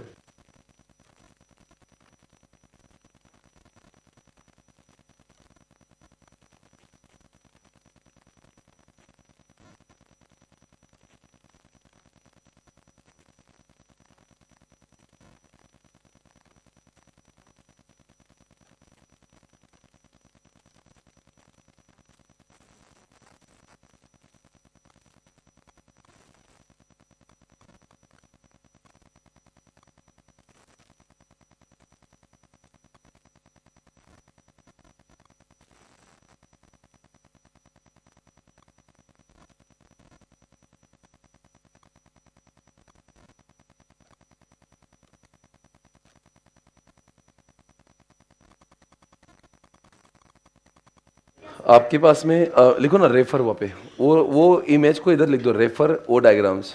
आपको याद है वो उस पेज पे लगाई थी आपने, तो एक काम करो वहाँ पे लिख दो, इस पेज पे लिखो उस पेज का रेफरेंस। कौन सा पेज नंबर था? 3.13 पे आपने चिट्ठी लगाई था, लिखो फिर यहाँ पे रेफर 3.13, आपके मेन बुक है वही। हायरार्किकल का पेज नंबर अलग होगा और नेटवर्क का अलग होगा, तो वो लिख दो 1213 जो भी है ना। लगाए आपने चिट्ठी? ओके, ये चिट्ठियाँ पढ़ेंगे तो उपयोगी है। देखो चिट्ठियाँ लगाने के दो फायदे हैं, एक तो आप लिखते हो तब आपको याद रहता है, पूरा रिवाइज होता है, रिफ्रेश हो जाता है। और हर बारी अगर आपको फास्ट फास्ट अपनी भाषा में लिखा हुआ है, देखो मैंने जो रॉक्स दिए वो मेरा खुद के हाथ से बनाया हुआ है, उसको पढ़ने के लिए थोड़ा टाइम आपको लग सकता है, पर जब आपकी चिट्ठी आपके हाथों से आपकी हैंडराइटिंग होती है ना, वो ऐसा, वो आपका ब्रेन, आपकी आंखें उसको फटाफट एब्जॉर्ब करती है, बिकॉज वो आपके हाथ का लिखा हुआ है। तो किसी ऑथर का लिखा हुआ किताब जल्दी से दिमाग में जाने को टाइम लगता है थोड़ा सा, पर आपकी चीज लिखी हुई आपको फटाफट घुसती है दिमाग में, आपका स्पीड बढ़ता है। तो इसीलिए जब भी रिवाइज करोगे तो पहले इसको अपनाना। तो जैसे ऑल इंडिया रैंक बनने के है ना, 8 से 9 बार रिवाइज किया था, तो उन्होंने 1-2 बार तो चिट्ठियों से रिवाइज किया था। रिवीजन करना इसका मतलब नहीं कि आप हमेशा पूरा मेन बुक उठा उठा के रिवाइज करोगे, that won't be possible to read 9 times. भाई एस की किताब और एसएम की मिला के 400-450 पढ़ने की पॉसिबल ही नहीं है, तो इसीलिए आपको ये करना है। समझ आ रहा है? ये चैप्टर का रिवीजन होगा 2 दिन के अंदर, कल या परसों में। उसके बाद में हम लोग स्टार्ट करेंगे एसएम के साथ में। चैप्टर 5 जो है वो आपको मैंने रिकॉर्डेड मोड में दे दिया है आपके बैकअप फॉर्म में। आपके इसमें 1 महीने का वक्त है, कभी भी खत्म कर देना उसको, ठीक है ना? आगे बढ़ेंगे। हायरार्किकल उसके 4-5 लेक्चर्स होंगे। क्यों? आपके बैकअप में है ना? नहीं वो सबको एक्सेसिबल है, वो आपको ऑलरेडी डाल कर रखा था, मैंने सिर्फ अनाउंस नहीं किया था। आप देखिए, क्योंकि अपने पास जो है ना 5 तारीख तक में हुआ क्या ना, इतनी सारी रिविजन्स लेते हैं। मेरे पास एक ऑप्शन था कि मैं रिवीजन ना लूँ और उसको पढ़ा दूँ, तो मैंने क्या कर दिया, उसको दे दिया, उसके अंदर भी रिविजन है उसकी, मतलब उसमें सिर्फ टीचिंग नहीं है। वो चैप्टर 5 को भी मैंने ऐसे रिवाइज करके पूरा कंप्लीट किया हुआ है। तो आप अपने हिसाब से उसको देखिए, क्योंकि अगर मैं उसको पढ़ा देता तो मैं चैप्टर 1 की रिवीजन नहीं करता, फिर 3 की नहीं करता, 4 की नहीं करता, फिर एसएम भी आ रहा है उसकी भी रिविजन करना है। तो क्या है ना, एक चैप्टर के रिवीजन के बलिदान पर, एक चैप्टर के बैकअप के बलिदान पर मैं सारे चैप्टर का रिवीजन कर सकता हूँ, और वो भी वैसे ही पढ़ा है पिछली बैच में रिकॉर्डिंग वाला, है ना? समझ आ रहा है? तो कोई नहीं, आप वो करेंगे। आपको अगर वो पढ़ते समय 5 फरवरी तक आप कभी भी खत्म करना है उसको, उसके बाद भी ख़त्म कर सकते हैं आराम से। पर अगर आप 5 मिनट तक खत्म, अगर कुछ डाउट है तो पूछ सकते हैं, उसके बाद कभी ख़त्म करना तो कभी भी कर ही सकते हैं, ऐसा कुछ नहीं। वो तो आपके से एग्ज़ाम तक रहेगा, कभी भी पूछ सकते हैं। मैं तो यहीं रहता हूँ, मैं कहीं जाता नहीं। मैं आपको बता रहा हूँ, अगर पूना से नहीं आप, डाउट 1% भी नहीं आएगा उसमें। आप भी इतने दिनों से पढ़ रहे, कौन सा डाउट आता है? और डाउट नहीं, डाउट ईआईएस में क्या होता है ना, इतने सालों से जब मैं पढ़ा रहा हूँ मुझे मालूम है। और अपन क्या करते हैं, एक चीज़ को मैं तो 4-4 5-5 एग्जाम्पल से पढ़ाता, वो ऐसे नहीं तो वैसे कैसे भी याद आ ही जाता। और जब रह जाता तो मैं समरी में खत्म कर देता या फिर रिवीजन में। आप खुद ही देखो, आपको ऐसा बहुत कम फील होता है कि मुझे डाउट आ गया कुछ, तो ऐसा कुछ होता नहीं है, डोंट वरी। ओके,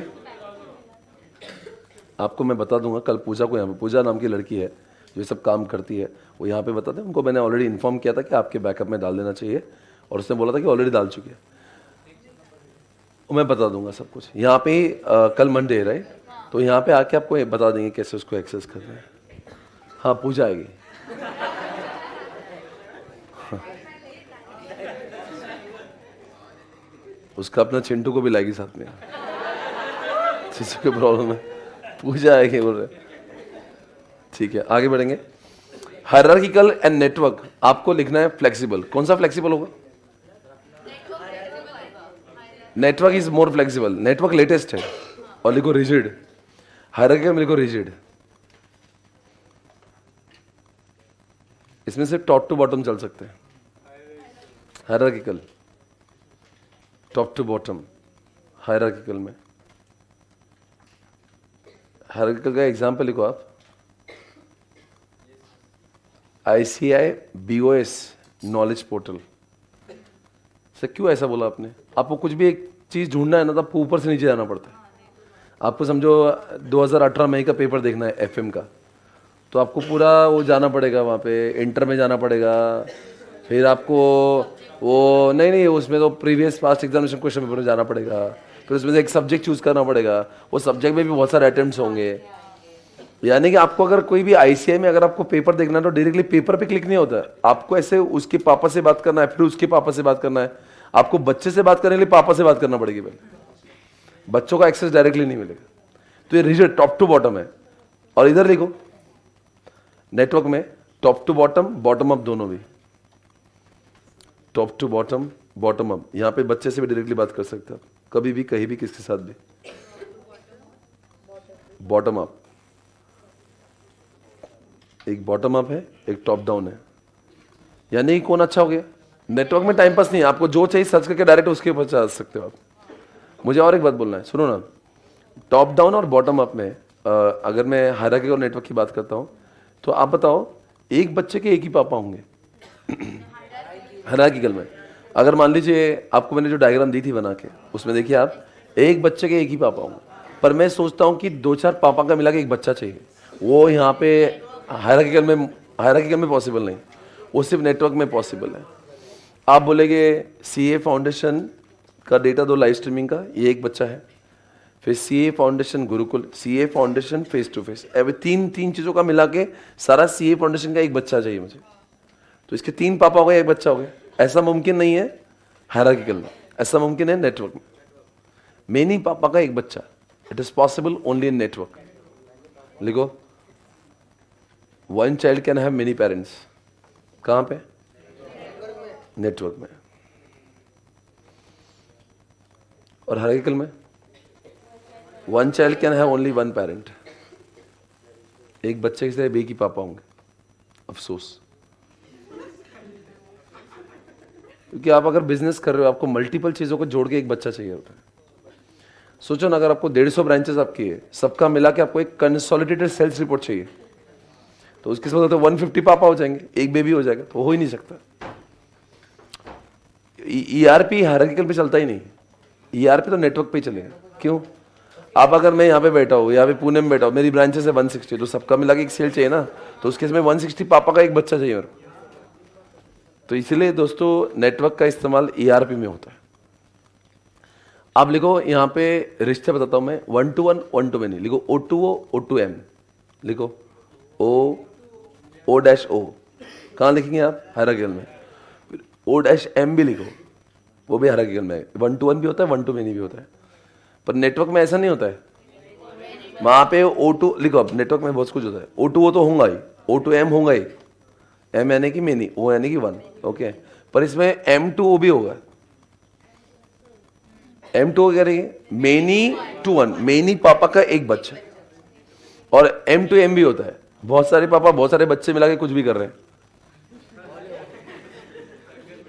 हाँ, तो मेनी टू मेनी का ही मतलब हो ना, मेनी को मेनी जोड़ के कुछ भी निकलेगा बाहर। यानी कि this is more flexible attitude.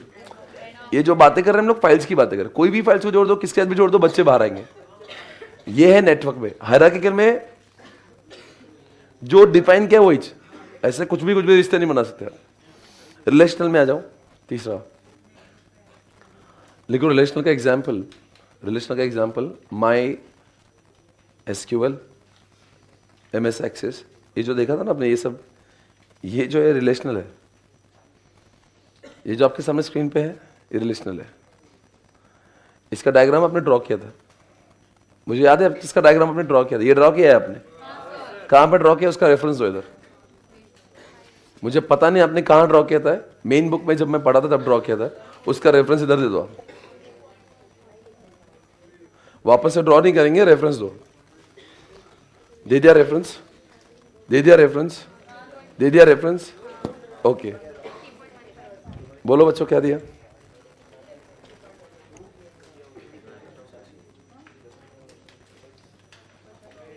Okay, दे दिया रेफरेंस। आपके बुक में नहीं, आपका प्रॉब्लम है, मैंने पढ़ाया था आपको। ओके, बताओ रिलेशनल में होता क्या है। यहाँ पे सुनो ना, ये है इतना अच्छा है, बता क्या, नेटवर्क से भी अच्छा है। नेटवर्क में आपको जो भी बच्चे लाना है नए, वो नए नहीं ला सकते, उसकी पहले से फैमिली प्लानिंग चाहिए। यहां पे तो जब चाहे जितने बच्चे ला सकते हैं। जैसे एग्जांपल, गुरुकुल नाम का बच्चा मेरे दिमाग में पहले नहीं था 2010 में, और अचानक से मुझे परिवार में लाना है उसको इस डेटाबेस में। वो तभी ला सकता हूं मैं जब मेरे पास में ये वाला सिस्टम है। मैंने गुरुकुल का डेटाबेस क्रिएट कर दूंगा और उसके अंदर कॉमन लिंक जोड़ के पहले वाले फेस टू फेस से जोड़ दूंगा, तो मुझे सबका लिंक हो जाएगा डेटा। ये मुमकिन रिलेशनल में हो सकता है। नेटवर्क में भी बच्चे ऐड होंगे, पर वही बच्चे ऐड होंगे जिसका प्लानिंग पहले से किया होगा। आपने नेटवर्क जब बनाया तो आपने बोला कि पहले से मुझे 3 बच्चे और चाहिए, तो 3 बच्चे जो पहले से आपने बोला ना वो आएंगे।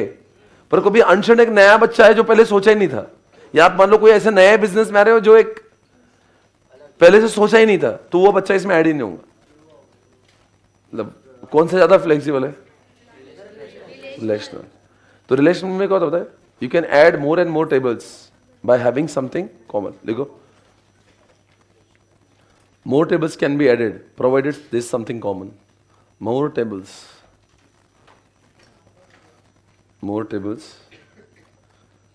can be added provided there is something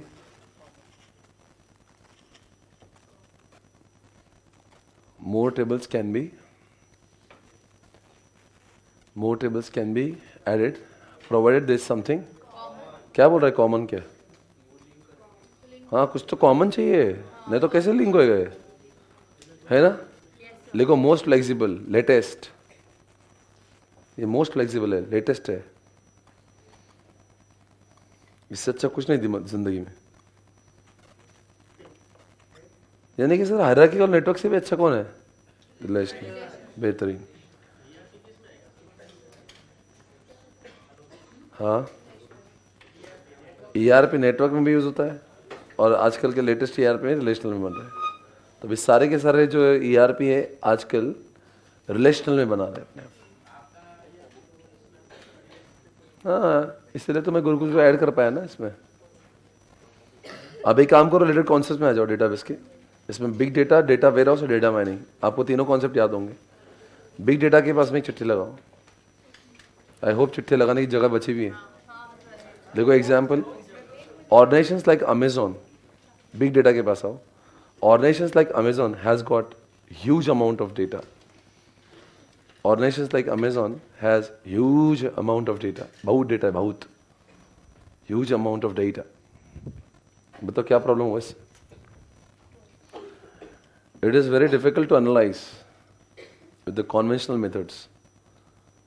It is very difficult to analyze through conventional methods. Conventional मतलब क्या रहे?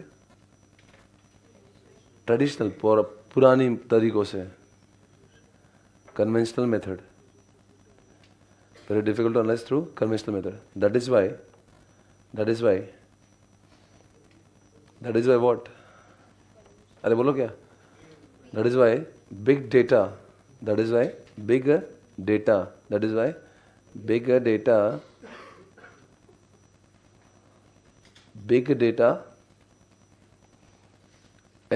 analytical tools are used. Big data analytical tools are used. क्या मतलब हुआ इसका? क्या होता है ना, कुछ ऑर्गेनाइजेशन में क्या होता है ना, डेटा तो बहुत कलेक्ट करते हैं, पर वो इतना डेटा कलेक्ट करते हैं वो एनालाइज हो ही नहीं पाता। बहुत डेटा कलेक्ट कर लिया आपने अमेजॉन और एनालिसिस में, तो क्या फायदा डेटा कलेक्ट करके? तो ये ऐसे टूल्स लेकर आएंगे जिसका नाम क्या? Big data analytical tool. और इससे क्या फायदा होगा? इससे आप वो सारे इतने बड़े डेटा को एनालिसिस करके कुछ अच्छे टूल्स से रिपोर्ट निकाल सकते हो। वरना डेटा आके कुछ एनालिसिस नहीं कर तो डेटा डिलीट ही कर दो ना। फिर अब ऑर्डर डिस्पैच हो गई तो डिलीट कर दो। फिर अपन क्यों संभाल, इतने टेराबाइट्स का डेटा संभाल के रखने का कोई तो उपयोग होना चाहिए। तो क्या करेंगे, ये बिग डेटा एनालिटिकल टूल जाते हैं और मैनेजर्स को बहुत अच्छे अच्छे रिपोर्ट्स ला कर देते हैं। पुराने तरीकों से ये मुमकिन नहीं है। आगे बढ़ेंगे। डेटा वेयरहाउस, आपको याद है डेटा वेयरहाउस क्या था? आपने चिट्ठी लगाई थी, उसको लेकर रेफर लिखो उसमें। जाओ, चिट्ठी लगाई थी आपने, मुझे याद है चिट्ठी कहाँ लगाई थी, क्या नाम उसका? Data warehouse. आपने इसकी चिट्ठी लगाई थी, उसमें ETL वगैरह लिखा था, उसका रेफरेंस दो। इधर रेफरेंस दो, आपकी किताब है।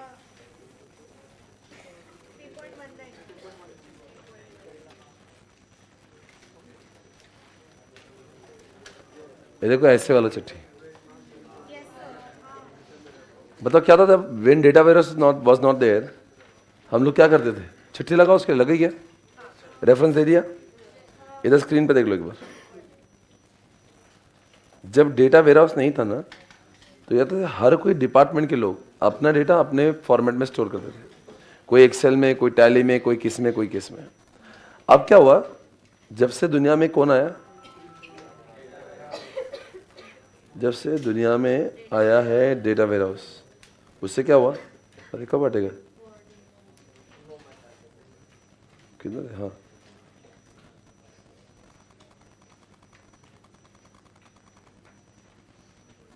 मुझे बोलना है इसके बारे में। जब डेटा वेयरहाउस नहीं था ना, इट वॉज वेरी डिफिकल्ट। एक टॉप मैनेजर को जब भी एनालिसिस करना रहता था, तो data was stored in what different format. तो अगर बैठा हुआ एक जगह पे, तो सबका डेटा आता ज़रूर था, पर वो कोई एक्सेल में आया, कोई वर्ड में आया, कोई टैली में आया। उसका सबसे पहले काम ये था कि वो सारे डेटा को एक फॉर्मेट में लाए और उसके बाद में एनालिसिस करे। यानी उसका टाइम जो है एनालिसिस में कम और डेटा कलेक्शन में ज़्यादा जा रहा था। ये तब की बात थी जब डेटा वेयरहाउस नहीं था। डेटा वेयरहाउस क्या बोला, मैनेजर तुम एक काम करो, तुम टेंशन लो नको, हम तुम्हें रेडीमेड ऐसे ही डेटा देंगे जो एक ही फॉर्मेट में होगा। तो क्या कहता है, ये सब काम जो पहले टॉप मैनेजर खुद कर रहा था, अब वो कौन करेगा? वेयरहाउस खुद करता है। ये सबका फॉर्मेट अलग अलग फॉर्मेट में, जैसे सबका देखो, सबका डेटा यहाँ पे स्टोर्ड है अलग अलग फॉर्मेट में। अब वो क्या करता है, ETL करता है, यानी कि सबका डेटा एक्सट्रैक्ट करता है और उसको एक फॉर्मेट में ट्रांसफॉर्म करता है, यानी कि सबका फॉर्मेट अब एक हो जाएगा। यानी मेरे पास में हज़ारों ब्रांच होगी, हज़ारों ब्रांच के हज़ारों सॉफ्टवेयर होंगे, कुछ भी अलग अलग टाइप के। वो सब सॉफ्टवेयर का डेटा हम लोग ऐसे एक्सट्रैक्ट करेंगे और उसको एक फॉर्मेट में डाल देंगे। अब क्या होगा, और ना किसी ट्रांसफॉर्म करेंगे, पर उसको लोड करेंगे। अब यहाँ पे जो डेटा है वो एक ही फॉर्मेट में है। एक साल का है, बहुत साल का, बहुत साल होगा। एक ब्रांच का है, बहुत सारे ब्रांच का, बहुत सारे। एक डिपार्टमेंट का, सारे डिपार्टमेंट का, प्रेजेंट का, पास्ट, प्रेजेंट भी और पास्ट, सब डेटा यहाँ वेयर हाउस बन गया पूरा। आप उसके अंदर से जो डेटा निकालना निकालो। तो क्या करता है, खुद डेटा अपने अपने हिसाब से जो उसको लगता है वो रिपोर्ट देते रहता है। कौन? नहीं, डेटा वेयरहाउस खुद देता है। ये डेटा वेयरहाउस, पर जो डेटा वो खुद नहीं दे रहा है, हम उसमें से खोज के ला रहे हैं, उसको माइनिंग कहते हैं। पहले क्या होता है, वेयरहाउस भी रिपोर्ट्स देता है, पर जो जेनरिक रिपोर्ट्स होते हैं ना, जो मतलब जो सब मैनेजर को लगती ही है, पर आपको और भी अंदर घुसना है उसके। ऐसा हुआ तो बताओ, बियर और डायपर में क्या कनेक्शन है? आपको पता ना, बियर डायपर आया था एक, ज्यादा बियर बिकते से ज्यादा डायपर बिकते हैं। तो वो हमने माइनिंग करके बियर और डायपर का डेटा मंगवाया था, उसको बोलते हैं हम लोग डेटा माइनिंग। माइनिंग और वेयर हाउस में फर्क है। वेयर हाउस, सुनो ना, वेयर हाउस का कॉन्सेप्ट क्या है? डेटा कलेक्ट करना, मेनली कलेक्शन, वो भी एक फॉर्मेट का, उसका वेयर हाउस है। पर ऐसा नहीं कि वेयर हाउस आपको रिपोर्ट नहीं देता, देता है, पर ऐसे जो रिपोर्ट वो उसको जो उसके मन से आता है वो देता है। पर अगर आप, माइनिंग का मतलब क्या है? It is a meaningful extraction of the data, meaningful discovering undiscovered data. यानी कि आप ऐसा डेटा खोज के, आपको भी पता नहीं आपकी ऑर्गेनाइजेशन में बियर और डायपर में ऐसा कोई कनेक्शन, यानी कि आपको पता ही नहीं कितने लोग जीन्स खरीदते हैं साथ में टी शर्ट भी लेते हैं, तो आपने कहा जीन्स और टी शर्ट जोड़ दिया। अब बताओ ऐसे कितने लोग हैं जो जीन्स के साथ में टी शर्ट लेते हैं, तो दोनों का एक डेटा क्रिएट हो गया। ऐसे कितने लोग हैं जो जीन्स के साथ में परफ्यूम खरीदते हैं, ऐसे तो जीन्स के साथ में बेल्ट भी लेते हैं, जीन्स के साथ में शूज भी लेते हैं। तो आपके अगर अलग ये सब माइंड कर रहे हो भाई, अगर मैं जीन्स बेच रहा हूँ तो मुझे पता होना चाहिए इसमें साथ में लोग क्या चीज़ बहुत ज़्यादा लेते हैं, तो मैं वो चीज़ें और लेकर आऊँगा मेरे जीन्स की शॉप पे। परफ्यूम लेते हैं, क्या शूज लेते हैं, क्या बेल्ट लेते हैं, क्या टी शर्ट लेते हैं, क्या फॉर्मल शर्ट लेते हैं, हाफ स्लीव लेते, फुल स्लीव। अगर आपको ये सब एनालिसिस करना है तो आपको सब माइनिंग में जाना पड़ेगा। इसका और इसका संबंध बताओ। 5,000 की जीन्स के साथ में लोग कितने कितने हज़ार रुपए का टी शर्ट लेते हैं, या टी शर्ट के साथ में जीन्स का जो सेल है, तो जीन्स भी जाते तो कौन सी जीन्स कौन से कलर की ज्यादा जाती। तो आपको ये सब कुछ भी चाहिए आपको, इस सब के लिए माइंड करना पड़ेगा। समझ आ रहा है? तो लिखो, when warehouse was not there, when warehouse was not there, तो बताओ क्या होता था? When warehouse was not there, जब वेयर हाउस नहीं था, तो बोलो क्या था? जब वेयर हाउस नहीं था, every department used to,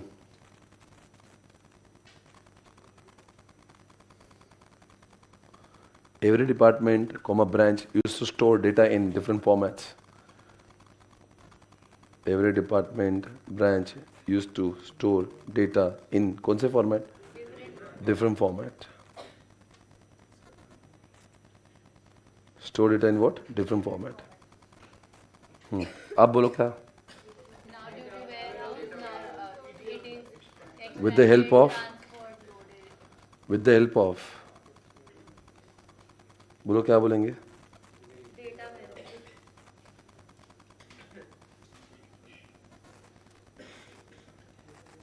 Data warehouse.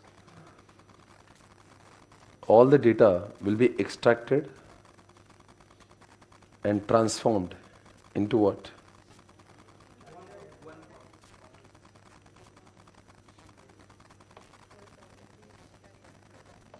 Will be extracted and transformed into what?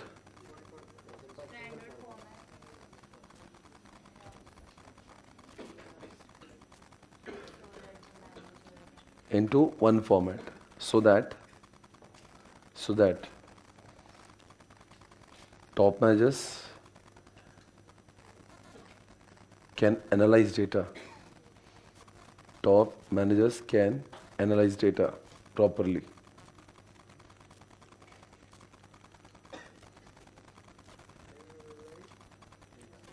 Data properly. It has the data of, data warehouse में डेटा किसका होगा? One department, all the departments? Data of all the departments. एक साल का है, बहुत साल होगा?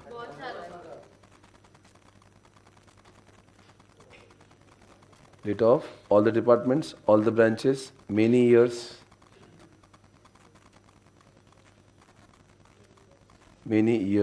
Okay, etcetera. Okay guys, got it? अब माइनिंग में आते हैं। ये माइनिंग क्या होता है? लिखो, it's the meaningful extraction. Mining में लिखो, it is the meaningful extraction. It is the, बोलो क्या है? Meaningful extraction of data, where we discover undiscovered data. Where we discover undiscovered data. जो दिखा नहीं था अब दिखेगा।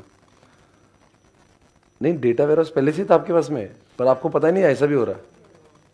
अरे ऐसा भी होता है अपनी ऑर्गेनाइजेशन में, अरे ये भी होता है, अरे वो भी होता है। ये सब माइनिंग वाली चीज है। अरे तो मुझे पता ही नहीं था। यू डिस्कवर्ड अनडिस्कवर्ड डेटा, उसमें आगे लिखिएगा like patterns, example beer diaper, beer diaper. Salman Khan Eid, Salman Khan की मूवी ईद पे कितनी चलती है वो भी आपने डिस्कवर कर लिया।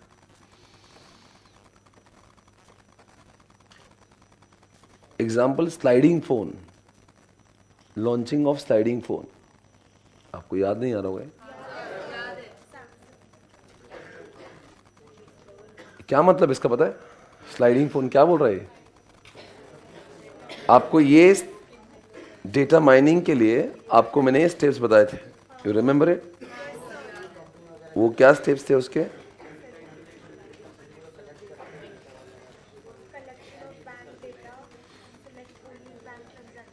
ये देखो, आप लिख दो नंबर 1।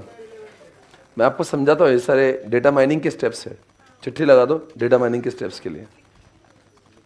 डेटा माइनिंग के स्टेप्स नंबर 1, सबसे पहले क्या होगा? Data integration. आपको याद है क्या करना था उस कंपनी को? Samsung wanted to launch what? Launch they उनको लॉन्च करना था स्लाइडिंग का फोन, बट स्लाइडिंग का फोन लॉन्च करने से पहले वो क्या कर रहे थे? इस कंपनी से पूछ रहे थे कि हम लोग क्या करें, लॉन्च करें क्या नहीं करें। तो ये डेटा माइनिंग की कंपनी क्या करती है? बोलते हैं रुको आप लॉन्च मत करो, हमको पहले चेक करने दो। तो डेटा माइनिंग की कंपनीज होती है जो क्या करती है? माइनिंग करके देती है सैमसंग को, हेल्प करती है। तो सबसे पहले क्या करेंगे उन्होंने? देखो number 1 data integration. Data integration, आप बोलेंगे किस बात का डेटा इंटीग्रेशन? अरे भाई डेटा ही नहीं तो क्या कैसे माइन करोगे आप? तो डेटा इंटीग्रेशन लिखो dash all the banks, of all the banks. अभी यूएस में था ये, तो यूएस के सारे बैंक्स का डेटा उन्होंने कलेक्ट कर लिया, क्योंकि मोबाइल जब भी बाय किया तो बैंक से ही किया होगा, तो सारे बैंक्स का डेटा इकट्ठा हो गया। Point number 2 data selection.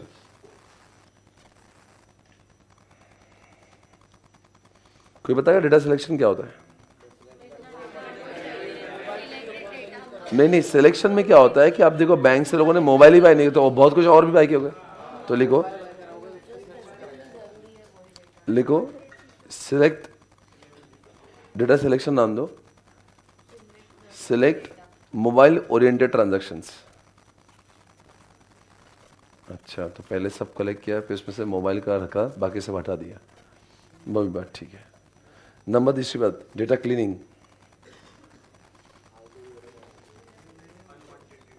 लिखो unwanted data.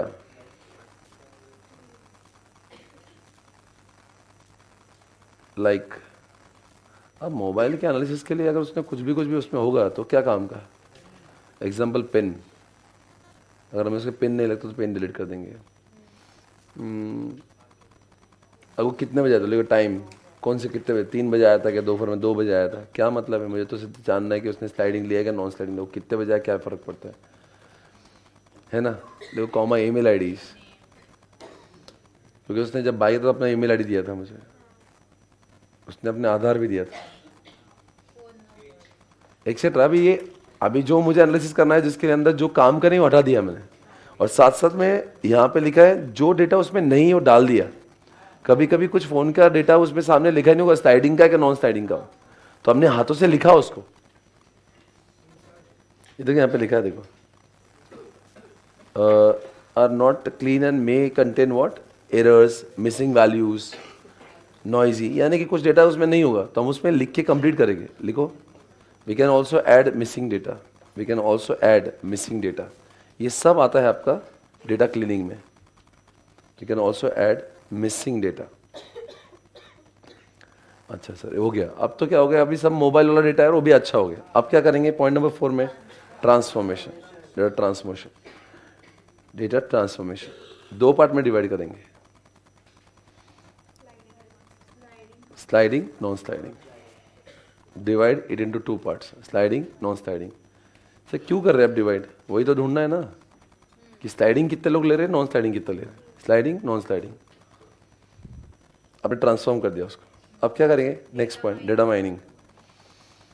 Next part data mining actual में चालू हो गया। अब क्या करेंगे? देखो percentage of sliding, percentage of non sliding. अच्छा, कितने लोग स्लाइडिंग का मोबाइल यूज करते हैं, कितने लोग नॉन स्लाइडिंग का यूज करते हैं। देखो age group wise sliding, non sliding, ये भी माइनिंग हो गई। State wise sliding non sliding,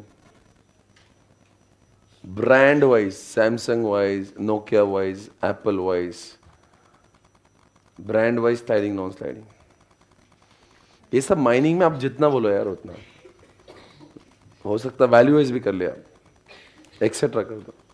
ये आपको क्या समझा फिर? 78% लोग जो है स्लाइडिंग नहीं लेते और 22% लेते हैं, तो अब क्या करेंगे उसका मतलब? ये सब जो डेटा बना के आपको तो यूज करना है, आपको तो सैमसंग को देना है। एफ में लिख दो, इवैल्यूएशन कौन करेगा इसका? लिखो evaluation by Samsung, evaluation by Samsung, evaluation by Samsung. Samsung company करेगी इसकी इवैल्यूएशन। किस बात का इवैल्यूएशन भाई? ये सब रिपोर्ट जो बनाया उसको इवैल्यूएट करेगी कि 78% लोग नहीं बनाते, 22% बनाते हैं, और उसको देख के जी वाले पॉइंट में decision, Samsung will take the decision, Samsung will take the decision of not to launch. Samsung, ये आपने लिखा ना डिसीजन बोल के हेडिंग है उसकी, डिसीजन बोल के हेडिंग है उसकी, और लिखो क्या बोला मैंने आपको? Samsung will take the decision of not to launch. किसको not to launch? Not to launch sliding. Sliding को नहीं लॉन्च करेंगे क्योंकि 78% जो लोग हैं वो तो स्लाइडिंग वाला यूज ही नहीं करते। सोचो माइनिंग नहीं करते और डायरेक्टली स्लाइडिंग वाला लॉन्च कर देते तो बहुत सारा लॉस हो जाता, क्योंकि लेने वाले लोग। क्या आप इसी क्वेश्चन को आईसीए ने 6 मार्क के लिए प्रीवियस अटेम्प्ट में पूछा था?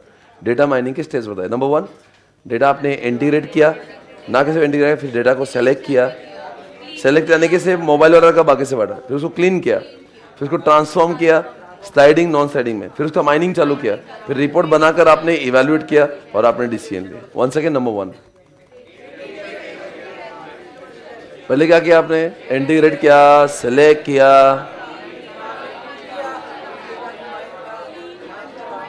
क्लीन किया, क्लीन किया, ट्रांसफॉर्म किया, माइन किया, फिर आपने उसको इवैल्यूएट किया और बाद में आपने उसको देख के डिसीजन लिया। ये सब हो गया दोस्तों। आपका जो डेटा है यहाँ पे आया हुआ, आई थिंक ये सब कुछ हमने ख़त्म किया है फ्रॉम द चार्ट्स। हमारा पता है कौन सा कॉन्सेप्ट हो गया? Hardware, software, data, people, network. आपको याद है हमारा हो गया अभी? रुकिए रुकिए एक मिनट, ये पेज हो गया, ये पेज हो गया। आपको पता होगा एक 1/3 चैप्टर हो गया। Hardware, software, data, people. 10 minutes में मैं आपको छोड़ दूंगा आज। मैं आपको सिर्फ जितना पहले पढ़ाया हुआ है उस पर मुझे परफेक्शन चाहिए। आर यू रेडी ना? ये 1/3 जो चैप्टर है उसके ऊपर पूरा फोकस कर लेते हैं। इस चैप्टर में 2 और बच्चे, ए बी सी। ये ए वाला खत्म हो, बी वालों में कंट्रोल होता है, सी वालों में ऑडिट होता है। हो गया ना? अपना अपना चैप्टर पढ़ के हो गया ये, पर अपने को फोकस करना है अब इसके ऊपर जो पढ़ा है, इसके ऊपर परफेक्शन चाहिए। आप बताओ बच्चों, हार्डवेयर के कितने बच्चे? Input, process, output, storage. Input, process, output. बताएंगे बच्चों कीबोर्ड क्या होता है, माउस क्या होता है, और प्रिंटर क्या होता है, मॉनिटर क्या होता है, projector, touch screen, input, barcode reader. हो गया इनपुट। आउटपुट भी हो गया। आउटपुट की 5 टाइप्स देख रहे हो? ये ब्लाइंड लोगों के लिए, जल्दी बोलो, ब्लाइंड लोगों के लिए वर्ड क्या होता है, टेक्स्ट होता है। बीआई टूल्स क्या होता है, और आपका यूट्यूब क्या होता है, ऑडियो वीडियो दोनों होता है। सही, ये भी क्लियर है। डेटा स्टोरेज के 4 बच्चे, इंटरनल, प्राइमरी, सेकेंडरी एंड आपके सामने वर्चुअल। इंटरनल के अंदर, इंटरनल मेमोरी वैसे होती क्या है? वैसे तो मदरबोर्ड के ऊपर होती है, पर वो जो डिब्बी होती है इंटेल की उसके भी अंदर होती है, इसलिए उसको इंटरनल कहते हैं। प्राइमरी वो होती है जो मदरबोर्ड पे ऊपर से दिखाई देती है। तो दोस्तों आप बताएंगे कैशे क्या होती है? कैशे में जो हम लोग बार बार चीजें यूज करते हैं, तो वो जो माइक्रो प्रोसेसर को पहले रैम पे जाना पड़ता था लेने के लिए बाहर, वो बता जो चीजें मुझे बार बार लगती है मैं अपने पास नहीं रख सकता, हाँ रख सकते, इसलिए हमने कैशे बना दी। अब रैम और रोम में कौन सा बार बार चेंज कर सकते हैं? कौन सा वोलाटाइल है? Volatile RAM. कौन सा नॉन वोलाटाइल है? Can be changed, can not be changed. Manufacturer लिख के देता है। ओके, सेकेंडरी का एग्जाम्पल दो। Hard disk, pen drives. Virtual memory क्या होता है? Is the part of hard disk which can be used as a RAM. वो हार्ड डिस्क का ही पार्ट होता है, पर जब हमारी और कंप्यूटर में रैम छोटी होती है तो हम लोग वर्चुअल रैम कह सकते। तो अपना वो हो गया। अब बात करेंगे इसमें से कौन डेटा इधर लेता है उधर देता है, और कहाँ पे प्लस माइनस होता है, और कहाँ पे it is the memory of ALU। Very good. ये हो गया आपका कॉन्सेप्ट हार्डवेयर। सॉफ्टवेयर में दो टाइप के सॉफ्टवेयर है, एक है एप्लीकेशन, एक है OS। याद है आपको? Without which computer can not work, without which computer can work. Yes, WhatsApp, Instagram, SPC prime, ये सब, इंस्टाग्राम भी, फेसबुक भी, वर्ड भी, एक्सेल भी, टिंडर भी। ओके, आप बताओ एंड्रॉइड क्या है, विंडो क्या है, without which computer can not work. ये जनरल सॉफ्टवेयर है, ये स्पेसिफिक है, ये उसके ऊपर डिपेंडेंट है, AS OS पे dependent. Okay, hardware, software, data. Data आगे पीछे नेटवर्क कर लेते। पहले नेटवर्क के दो पार्ट है, कंटेंशन, कनेक्शनलेस। कॉलिंग के लिए कनेक्शन है, और कॉल SMS के लिए सर कहाँ पे पहले से कनेक्शन सबका होना चाहिए, और एक रुक रुक के जा सकता है। Store and forward, connectionless, right. कौन सा ज्यादा रिलायबल लगता है? कनेक्शनलेस। ओके, क्या इम्पैक्ट है नेटवर्क के? नेटवर्क ने आपके जिंदगी में क्या योगदान दिया? RTO, आपके रिलेशनशिप अपने कस्टमर से अच्छे हो रहे हैं, आपका टाइम कम लग रहा है। जैसे एग्जांपल, टेलीग्राम में कितना कम टाइम लग रहा है, और जोग्राफिकली हम लोग कितने भी जगह पे कितने भी दूर हो, ऐसा लगता बहुत करीब है। तो याद रखना, RTO क्वेश्चन एग्जामिनेशन में पूछा हुआ है, टेली कम्युनिकेशन का इम्पैक्ट क्या हुआ है? RTO, R से रिलेशनशिप अच्छे होने लगे, T से टाइम कम लगने लगा, और जोग्राफिकली आप ओवरकम करने लगे। आगे बढ़ेंगे, अब बात करेंगे बेनिफिट्स। मोदी ओके बताएंगे। मोदी छोड़ दो, मोदी पावरफुल है, मोदी रिलायबल है, मोदी जी का कम्युनिकेशन अच्छा है, मोदी जी को पता है काम कैसे है, लोगों में वो करना है, डिस्ट्रीब्यूट करना अपने कैबिनेट्स में। और मोदी जी इंडिया के बाहर के सारे रिसोर्सेज लेकर आते फिरंगियों से, और इंडिया में रिसोर्स को शेयर करते हैं। तो ये वैसे तो मोदी जी की कैरेक्टरिस्टिक्स है, पर है तो ये तो नेटवर्क के है। अब बात करेंगे दोस्तों, मोदी जी क्या है? नहीं, मोदी जी के 5 पॉइंट बोलो। पावरफुल, यानी कि पावर, नेटवर्क में पावर सब में डिस्ट्रीब्यूट हो सकता है। Example grid. One more benefit, Modi ji का कम्युनिकेशन अच्छा है, यानी कि नेटवर्क यानी लैंडमैन से हम लोग व्हाट्सएप से कम्युनिकेट कर सकते हैं। मोदी जी के थ्रू सिर्फ याद करना है, आपको लिखना तो नेटवर्क के बारे में। हाँ, ओके, नेक्स्ट। रिसोर्स शेयरिंग, यानी कि नेटवर्क से हम लोग प्रिंटर है, इंटरनेट है, सब शेयर कर सकते हैं। मोदी जी रिलायबल है, यानी कि देखो बच्चों, नेटवर्क में रिलायबिलिटी। एग्जांपल ATM है, एक ATM बंद हुआ तो दूसरा ATM है, नहीं तो ऑनलाइन बैंकिंग है, बहुत कुछ है। और मोदी जी क्या करते हैं? मोदी जी जो है अपना काम सब में डिस्ट्रीब्यूट करते हैं, सारे कैबिनेट्स में। यानी डिस्ट्रीब्यूट का मतलब क्या हुआ? नेटवर्क में डिस्ट्रीब्यूट का मतलब ये हो रहा है कि अगर आपकी बैलेंस शीट, आपको CFS बनाना है, और आपका डेटा बैंक का CFS बनाना है, आपकी बैंक की ब्रांचेस बहुत सारी है, उस केस में with the help of network हम लोग सारे ब्रांचेस का बनाए के लाएंगे एक साथ, और उसका CFS बना पाएंगे। नेटवर्क का फायदा क्या है? आपकी जो इन्फॉर्मेशन जो डिस्ट्रीब्यूटेड होती है ना, उसको इकट्ठा करके हम लोग CFS बना सकते हैं, राइट। तो बात करेंगे फिर से एक बार मोदी जी के 5 पॉइंट। नंबर 1, पावरफुल है, कम्युनिकेशन अच्छा है, रिलायबल है, वो काम डिस्ट्रीब्यूट करते हैं, रिसोर्सेस लेकर आते हैं। तो अपना नेटवर्क भी भाई, ये पेज खत्म है। नेक्स्ट वाला। अब बात करें दोस्तों, पीपल की जरूरत क्यों है? पीपल, अगर SPC प्राइम की बात तो आप भी कौन हो? यानी कि पीपल हो, जिसने बनाया वो भी, मतलब developer, tester, designer, manager, user, ये सब, कोडर, टेस्टर, सब क्या सब कौन है? क्या कोई सॉफ्टवेयर बगैर पीपल का बन सकता है? टैली का एग्जांपल लेते हैं। टैली कौन है? हार्डवेयर के सॉफ्टवेयर। टैली जिस कंप्यूटर पे चलता है, टैली से बैलेंस शीट आती है, डेटा है, डेटा टैली को बनाने वाले लोग, और बताओ टैली का डेटा इधर से उधर भेजने वाले लोग। यानी कि hardware, software, data, people, network, सब हमने देखा। सिर्फ एक बाकी है जिसका नाम है डेटा। बताओ बच्चों, डेटाबेस का मतलब क्या है? Systematic arrangement of files for faster access and retrieval को बोलते हैं डेटाबेस। डेटाबेस यानी कि फास्ट, आपने रखा ही ऐसे है ताकि फास्ट मिले आपको। क्या गूगल भी डेटाबेस है? जल्दी मिलता है कि नहीं? इंस्टाग्राम भी।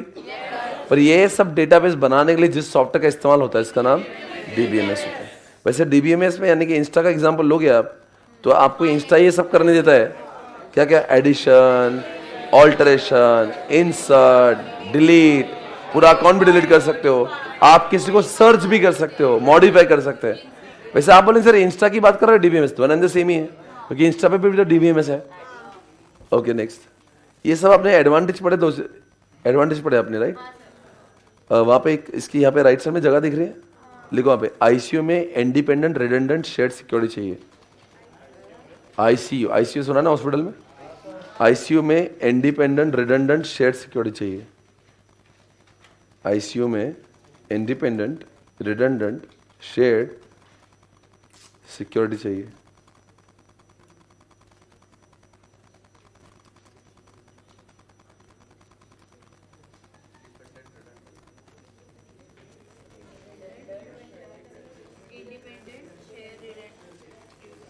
आईसीयू में इंडिपेंडेंट रिडंडेंट शेयर्ड सिक्योरिटी चाहिए। आईसीयू में इंडिपेंडेंट रिडंडेंट शेयर्ड सिक्योरिटी चाहिए। आई का अंडरलाइन करो वर्ड, इंटीग्रिटी का आई अंडरलाइन करो, कंसिस्टेंसी का सी अंडरलाइन करो। पॉइंट नंबर 4 पे कंसिस्टेंसी दिख रही हुई, 5 पे आपको यूजर फ्रेंडली दिख रहा होगा। आईसीयू दिख गया आपको 3, 4, 5 पे। अब इंडिपेंडेंट का इंडिपेंडेंट 7 नंबर पे है। Redundant point number 2, independent redundant shared point 1 shared, और सिक्योरिटी यानी कि आपका है पॉइंट नंबर 6। वो 8 याद कर लो अलग से। आईसीयू में इंडिपेंडेंट रिडंडेंट शेयर्ड सिक्योरिटी, आई मतलब बोलेगा इंटीग्रिटी। क्या इसका मतलब क्या, अगर आपने एक जगह पे चेंज किया तो सब जगह पे चला। आईसीयू में इंडिपेंडेंट यानी कि फेसबुक का, वो इंस्टाग्राम का फ्रंट एंड अलग है, बैक एंड दोनों के अलग अलग है ना। इंडिपेंडेंट रिडंडेंट का मतलब क्या हुआ, डुप्लीकेशन नहीं होता। आपने एक बार आधार लिख दिया, अरे वो सब फाइल्स में आधार लिखने की जरूरत नहीं ना, बिकॉज वैसे भी तो कनेक्टेड है एक दूसरे से, डुप्लीकेशन नहीं होगा। आईसीयू में इंडिपेंडेंट रिडंडेंट शेयर्ड, क्या एक फाइल दूसरे के साथ में शेयर होती है, वही लिखा। आईसीयू में इंडिपेंडेंट रिडंडेंट शेयर्ड, आईसीयू में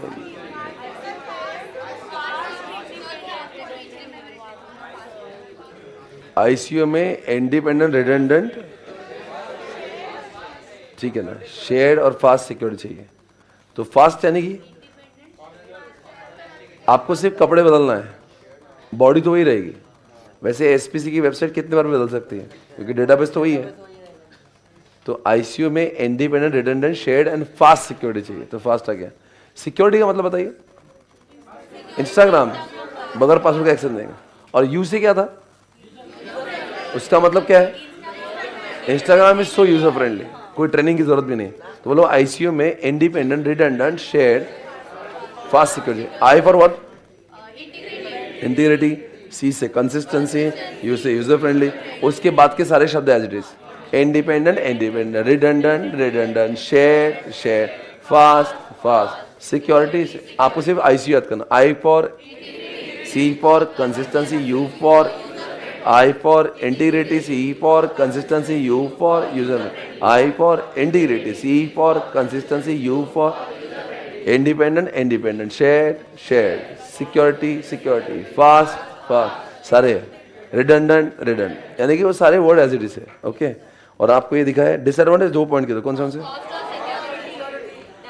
आपकी कॉस्ट नहीं, जो इंस्टा बनाता है उसकी कॉस्ट ज्यादा है। और वो बोलता है इतना सब कुछ होके भी इंस्टा भी तो हैक हो ही सकता है। उसके बाद बताएंगे दोस्तों, डेटाबेस मॉडल में हायरार्की और नेटवर्क में दोनों में से अच्छा कौन है, कौन सा फ्लेक्सिबल है, कौन सा top to bottom, bottom to top दोनों भी है, ओनली टॉप टू बॉटम। एक बच्चे के सिर्फ एक ही पापा होंगे, एक बच्चे के बहुत पापा हो सकते हैं। कहाँ पे मेनी टू वन भी होता है, मेनी टू वन नेटवर्क में। उसके बाद रिलेशनल में आपने बॉक्सेस को जोड़ा था, example MS access, example MySQL। क्या यहाँ पे कितने भी बॉक्सेस ऐड कर सकते हैं, can we add more tables, but क्या होना चाहिए, कॉमन लिंक होना चाहिए, एक प्राइमरी की कॉमन होना चाहिए। देखो भाई सबसे अच्छा कौन है? Relation. Can we add more and more tables?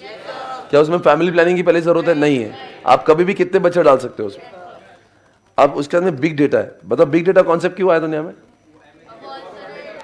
अगर अमेजोन का इतना बड़ा है तो इतना बड़ा डेटाबेस को एनालिसिस कर ही नहीं पाएंगे with the help of conventional method. इसलिए बिग डेटा को एनालिसिस करने के लिए हमने बिग डेटा एनालिटिकल नाम का सॉफ्टवेयर इंट्रोड्यूस किया। डेटा वेयरहाउस क्या है?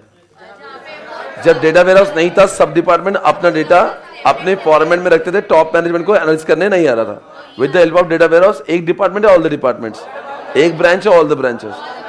अभी का है बहुत सालों का। डेटा कहां पे रखेंगे? वो भी एक ही फॉर्मेट में। क्या टॉप मैनेजमेंट को अब एनालिसिस करना आसान हो जाएगा? और मैनिंग का मतलब क्या है? इट्स अ मीनिंगफुल एक्सट्रैक्शन, जो ऐसा डिस्कवर कर रहे जो पहले आपको पता नहीं। डायपर और बियर में ही कनेक्शन है। आपको पता ही नहीं स्लाइडिंग फोन का भी इतना कम मार्केट है। आपको पता नहीं सलमान खान की मूवी जो ईद पे चलती है। तो आप ऐसी चीजें ढूंढ के ला रहे हो, आपको पता ही नहीं ये जींस के साथ में कितना टी शर्ट बिकता है और जींस के साथ में कितने लोग शूज लेते हैं। कितने लोग हैं जो जींस के साथ में 2000 के टी शर्ट पहनते हैं। ये सब जो आप उटपटांग चीजें जो ढूंढ कर लाते हो, ये माइनिंग का पार्ट है। माइनिंग के स्टेजेस बताओ। नंबर 1, पहले तो इंटीग्रेट करते हैं, फिर सेलेक्ट करते हैं, फिर उसमें से क्लीनिंग करते हैं जो काम का नहीं, फिर उसको ट्रांसफॉर्म करते हैं, फिर डेटा माइनिंग करते हैं। माइनिंग के रिजल्ट्स को इवैल्यूएट किया जाता है और आप डिसीजन। वंस अगेन नंबर 1, पूरा बैंक का डेटा इकट्ठा किया, सेलेक्ट किया, जो काम का नहीं तो उसको हटाया, दैट इज व्हाट, जो मोबाइल का नहीं उसको हटा दिया। तीसरी बात, जो क्लीनिंग किया नहीं कि डेटा को प्रॉपर्ली सजाया, जो मिसिंग था वो भी ऐड कर दिया। नंबर 4, स्लाइडिंग नॉन स्लाइडिंग में ट्रांसफॉर्म किया। फिर बाद में हमने उसको माइनिंग किया, क्या परसेंटेज आ रहा देखा, उसको देख के हमने इवैल्यूएट किया और बाद में उसका डिसीजन लिया। ये डेटा माइनिंग था। और hardware software data people network, hardware software data people, hardware software data people, that's all guys. आज का लेक्चर हम लोग यहाँ समाप्त कर रहे हैं। And I am giving you enough time to revise FM as well, right? आपका ऑडिट का भी टेस्ट है। What time? 11:30 वो कर लेना। उसके बाद में आनंद सर की क्लास है, आनंद सर क्लास लेंगे, तो वो क्लास होने के बाद में आप एफएम देना, राइट? 1.5 आवर्स के लिए एफएम का टेस्ट आपको आएगा, जिसमें आएंगे 6 चैप्टर्स। सिर्फ क्या नहीं होगा? रेशो नहीं होगा और वो कैपिटल वेटिंग नहीं होगा, इन्वेस्टमेंट डिसीजन, बाकी सब होगा। स्टे कॉन्फिडेंट, पेपर बहुत अच्छा जाएगा। हमने बहुत पढ़ाई की है, बहुत रिवाइज किया है एफएम को। Just be confident enough, okay? आज के दिन को संडे मत समझना, संडे समझो तो दर्द होगा, ओके? और कौन दे रहा है टेस्ट, नहीं दे रहा है, फॉरगेट अबाउट इट, आप लोग को देना। और जितने लोग जो गुरुकुल में हैं वो उनका टेस्ट वहाँ पे ही कंडक्ट होगा, डोंट वरी, आपको वहीं से पेपर देना है। Thank you so much guys, I will see you, take care. अभी मैं जो है आपको 4:30 बजे के आसपास आपको यहाँ पे फिजिकल फॉर्मेट में पेपर देता हूँ मैं। अमर, आंसर शीट रेडी कर देना, क्वेश्चन पेपर आंसर शीट, ठीक है? Thank you so much, take care.